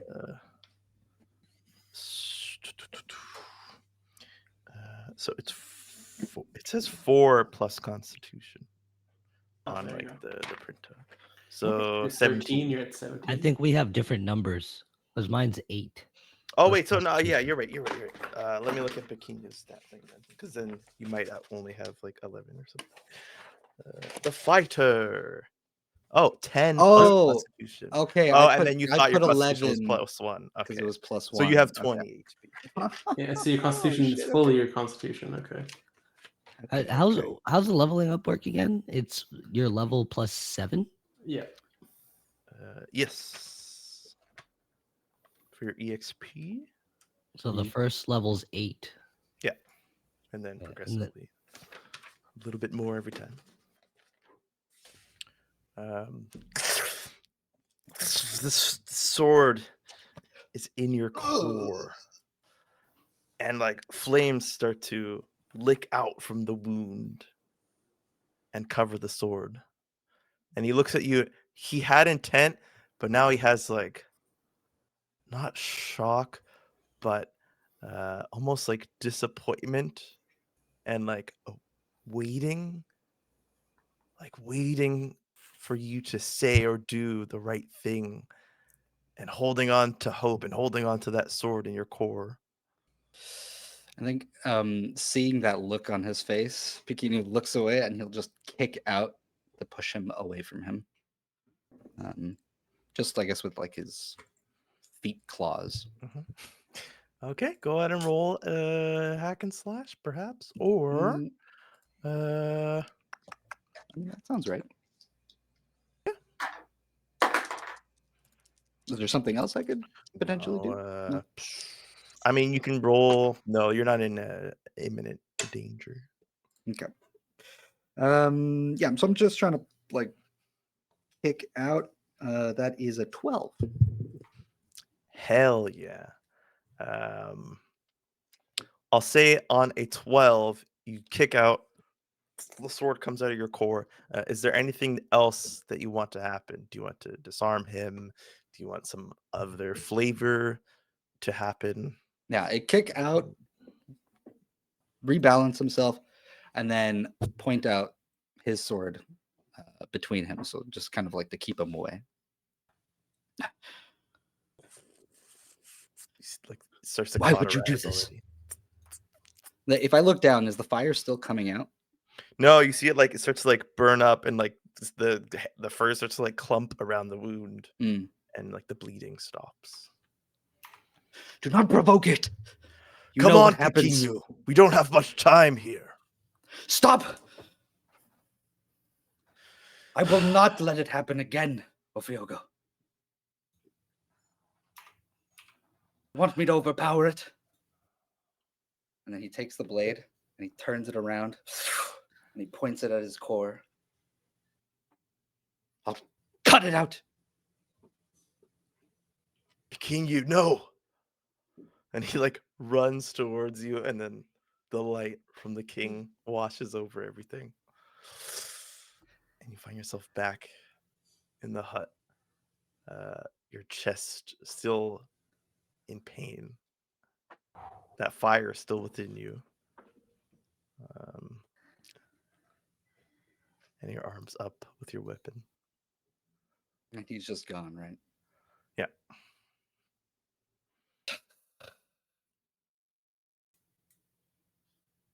I think he's gonna drop the blade, but just before he does, may I call upon it, Oh, of course. or you to have it can. speak out? Ooh, yeah. Of course you can. Which I advanced consult. move is this? This is I roll on charisma. Consult the spirits. Okay. All right, charisma -1. Okay, that's a decent. That's a 9, so an 8. Nice. Which does it work?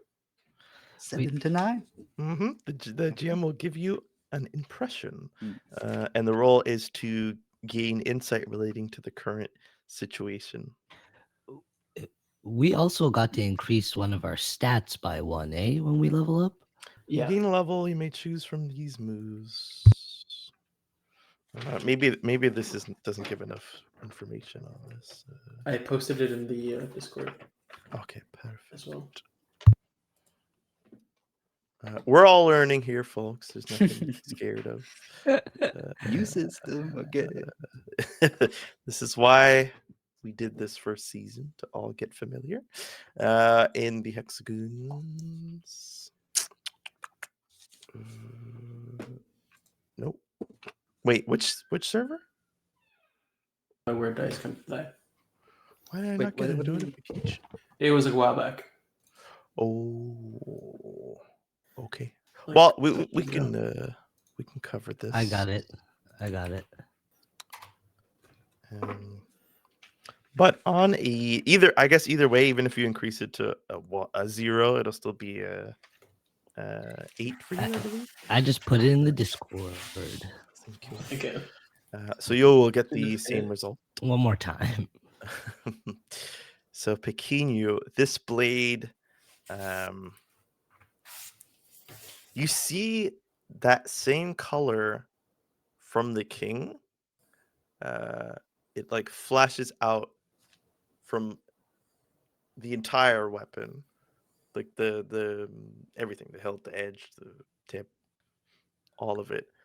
It kind of like comes out, and then in between, you know how you had said it has like these like ridges and edges and stuff on the blade that kind of catch light in a cool way. Those stay prismatic, so red and white and yellow and all the sick. colors fill it. And the voice comes from it. I don't think. No, it is a voice that you heard. It's the voice of the person who was in your first ever memory, and perhaps the same person who stood before you. The king himself speaks to you, and he says, "This will be only one of many chances for you, Pequeno. You were brought back for a reason, and it was not to relive the past. You are given a second chance. Be wise, and don't be afraid. For death is not that bad." Just like crumples to his knees. Just a new beginning. And then, like, just then, the straws part, and everybody just like sees you. Prop myself up.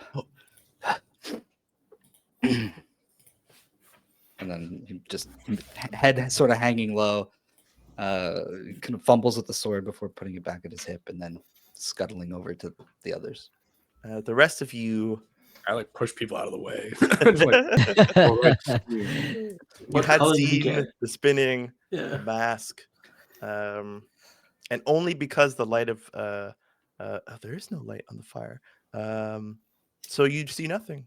No colors come from the mask. You know this to be Ombeso, those without magic. He has black eyes, but since black doesn't kind of give out light in the same way as the other colors, you only notice it because there's an absence of colors. And when you see Pequeno, when the fire comes back up, it shows you black, complete. Are you all right? Are you okay? Yes. I am fine. I remember some things. Good things? Difficult things. Okay, well, if you need anything, let us. Do you want to try to get out of here? Do you want to stay? I would like to see the rest of the ceremony if possible. Oh, but my title, what is it? The man regards you. You Everyone's are black red. Umbeso. Oh no, that was the bad one. I look at BB. It's not bad. I didn't mean it was bad. Everyone here is Umbeso. It's the normal one. Oh. That's not- Oh, yeah, you're like I everyone quite else. like that.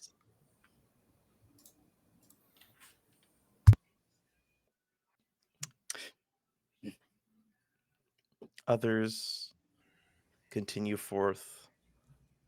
You see BB like finally notices her dad in the back of the crowd and runs to him, and he lifts her up, and they have a small conversation away from the proceedings. Aw. Is there anything else that the nameless one would like to do while here? If you're asking me if I want to go get a title, the answer is fucking no. I think the nameless one watches the spinning straw, wondering, I think, who is controlling that magic. Can I get a sense of that, perhaps? Yeah. I think there's nothing more than this could be than discerning reality. Always comes back to that, huh? Let me discern my reality. Gah! That's an 8. Who's really in control here? I mean, it's basically verbatim. You believe it to be the people who are like humming along with the movement of the spinning.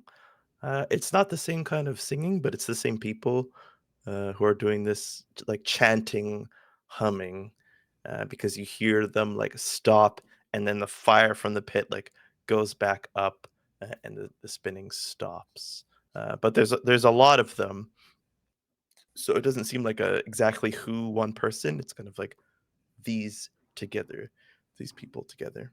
Sounds like The man who is like in charge doesn't seem to be among them in that. okay, but it seems like a group cast spell, kind of. It's like channeled by many people. Yeah, very interesting. I think I pay more attention than ever to the rhythms of the humming. Now that I know that we're kind of surrounded by kind of Verde.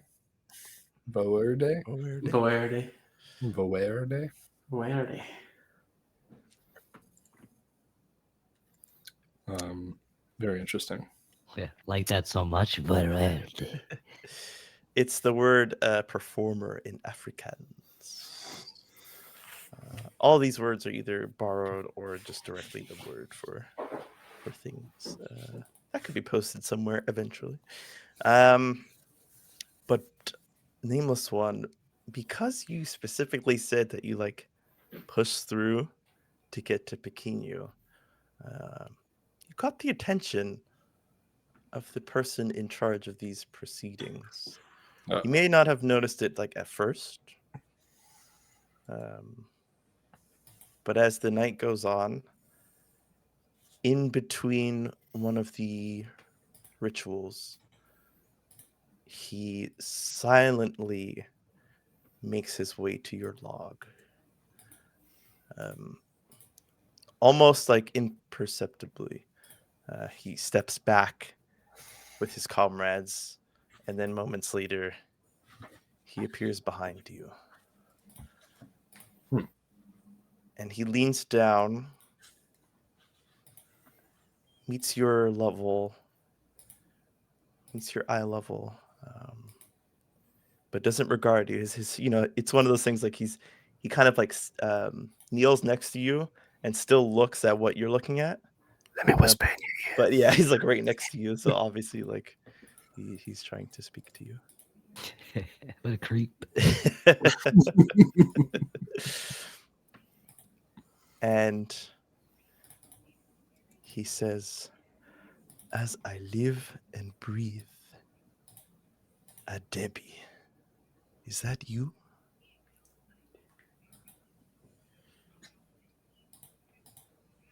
Does that ring a bell? Oh, shit. And like you hear every utterance of your name that you have ever heard in your past life in different tones. Women, men, old, young, scared, excited, a whole range of emotions all at once. But then you also hear it in his voice, in your memory. And that same like heart jumping up in your throat, sweat comes over you as the flames from the proceeding that die down during the ritual come back up. And I think you know in this moment not who this is, but that you've been around him and his type before. Kings? I shocks me, and I think my first reaction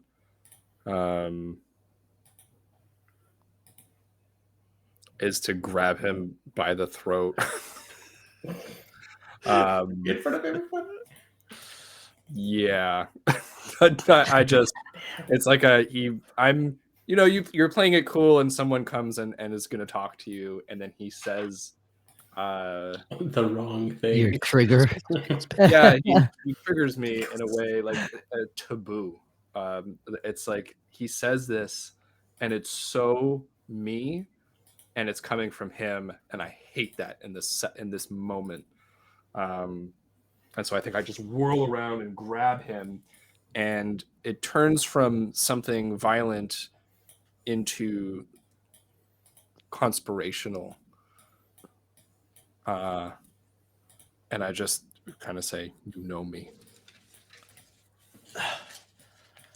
He seems like just to like take a second to like just like push off this feeling of momentarily being overpowered by you, but there's no fear in his voice when he responds back to you, and he says, "I was just a boy when I knew you, but yes."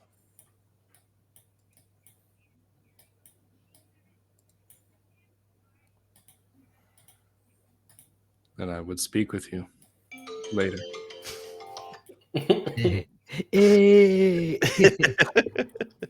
Yeah, music going around. So other stuff's happening. And I think that is where we will end as the ritual You by the bell. comes to a close. That's literally the alarm. That was the alarm. We'll take a second. If there's anything with your new weapons that you would like to put into existence now, Shadim, or you can wait till next session if you want to think. My new weapons? Yeah, pretty much anything within reason that you can think of. He's got materials and he has a lot of skill, and you're helping him do something. So he's going to put his craft into your weapon as he assists you. Oh, So you can have a little flavor, a little special something, something. I'll get back to you on that one. Yeah. Well, the hut changes back down in its final spin to the shape of a person, and they assume their place within the crowd of the Verde. The fire comes back up. The light is like slowly over the night dimming from people's eyes, and so like BB's eyes right now will be normal, but Bikinu's are still black. But over time, yours will start to fade back to normal. And I think Azinda will approach the party with BB before you take off to wherever you decide to take off to. Although it is now complete night, the light of the fire is the only light helping you see your surroundings. And we will pick up right there next Tuesday on the Hexagon TTRPG. Before I sign off, we shall do end of session experience. Yes. Yes, you remember. But I forgot to do it at the beginning. Double XP. Double XP tonight. Let's say that. So, first of all, are there any new bonds or are there any finished bonds? Well, that's the I feel like me and Pekinu had a bond last time when like I helped calm him down, and then he was like, "Hey, can I stick with you and like in the future to like help me with those episodes?" I feel like that in a sense like a bond kind of like we're like teaming up to try and like help that issue. Yeah. Okay. Awesome. Pekinu and Basilar. You two, perhaps in a new episode. Did anybody? I only thought of this today. Has anyone acted in accordance to their alignment? Let us go through that part of this. Oh my. What A little different. I grabbed somebody by the throat. Then a lion. Bikinu, lawful good, protect someone weaker. I'll say no. Flame a victim for nameless one. I'll say no.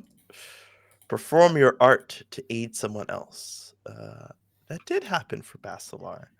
Was I aiding? Oh yeah, last you time helped for Pekinu. Pekinu and the blind cow. And kind of like the town. Oh yeah, that's this one. It's to be seen if that really helps them.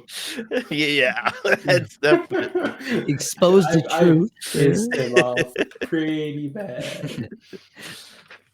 You are neutral, I believe, Olam, as we Yes. have written out. Help an animal or a spirit of the wild. You did do that with the cow as well. I don't know if I helped. Didn't you directly help the cow and then Basilar came to No, heal I it? tried to and missed. Oh, you made it worse. Never mind. But I did tell her she's gorgeous. Yeah. He did. He complimented her. I wish it was that easy. I did just translate though. They weren't even my words. And Izana is not here. Okay, beautiful. Now we get to the questions. Did we learn something new and important about the world? Hopefully, yes. Yes. Both. Did we overcome a notable monster or enemy? Themselves. Yeah, I was gonna say. No. No, I lost. Yeah, you did. If you had overcome yourself, I would be willing to give that to you. Did we loot any memorable treasure? I will say, for the purposes Our of this title? campaign, yeah, this is going to count. This is not a dungeon delving campaign, so there's not going to be an exorbitant amount of treasure, but this is something that you do treasure and that is of great importance.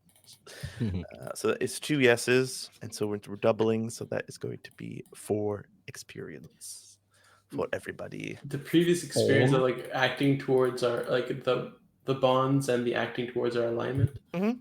Are those also double? I Or will just added on say before? it's because I think only 2 of you, or only 1 of you? No, only 2 of you, I think, said yes, or 1. So I won't double it. Just to be Cool. All right, so just fair. add on. But everybody gets 4 experience. Remember to mark down the experience that you got today. If you did fail a roll, if you did not roll much today, I am sorry. I will try to do more rolls next time. Perfect. But before next time, we will be back on Thursday with Hang on. Aglaron time. Yeah, Yo. boy. Back. Sir. Gorilla. Until then, you can watch all of our VODs on YouTube. You can see some old clips on TikTok and YouTube Shorts as well. Check out our tweets and our fleets and our threads over on Twitter and Instagram. Join our Discord server, please. If you've got some change to spare, please go ahead and subscribe and unlock these lovely emotes that Peter has so graciously been drawing for us. You can email us at the info at TheHexagonTTRPG.com. Otherwise, thank you for watching. We are the Hexagon. We are Hexagon. And you, my friend, are trash. Okay?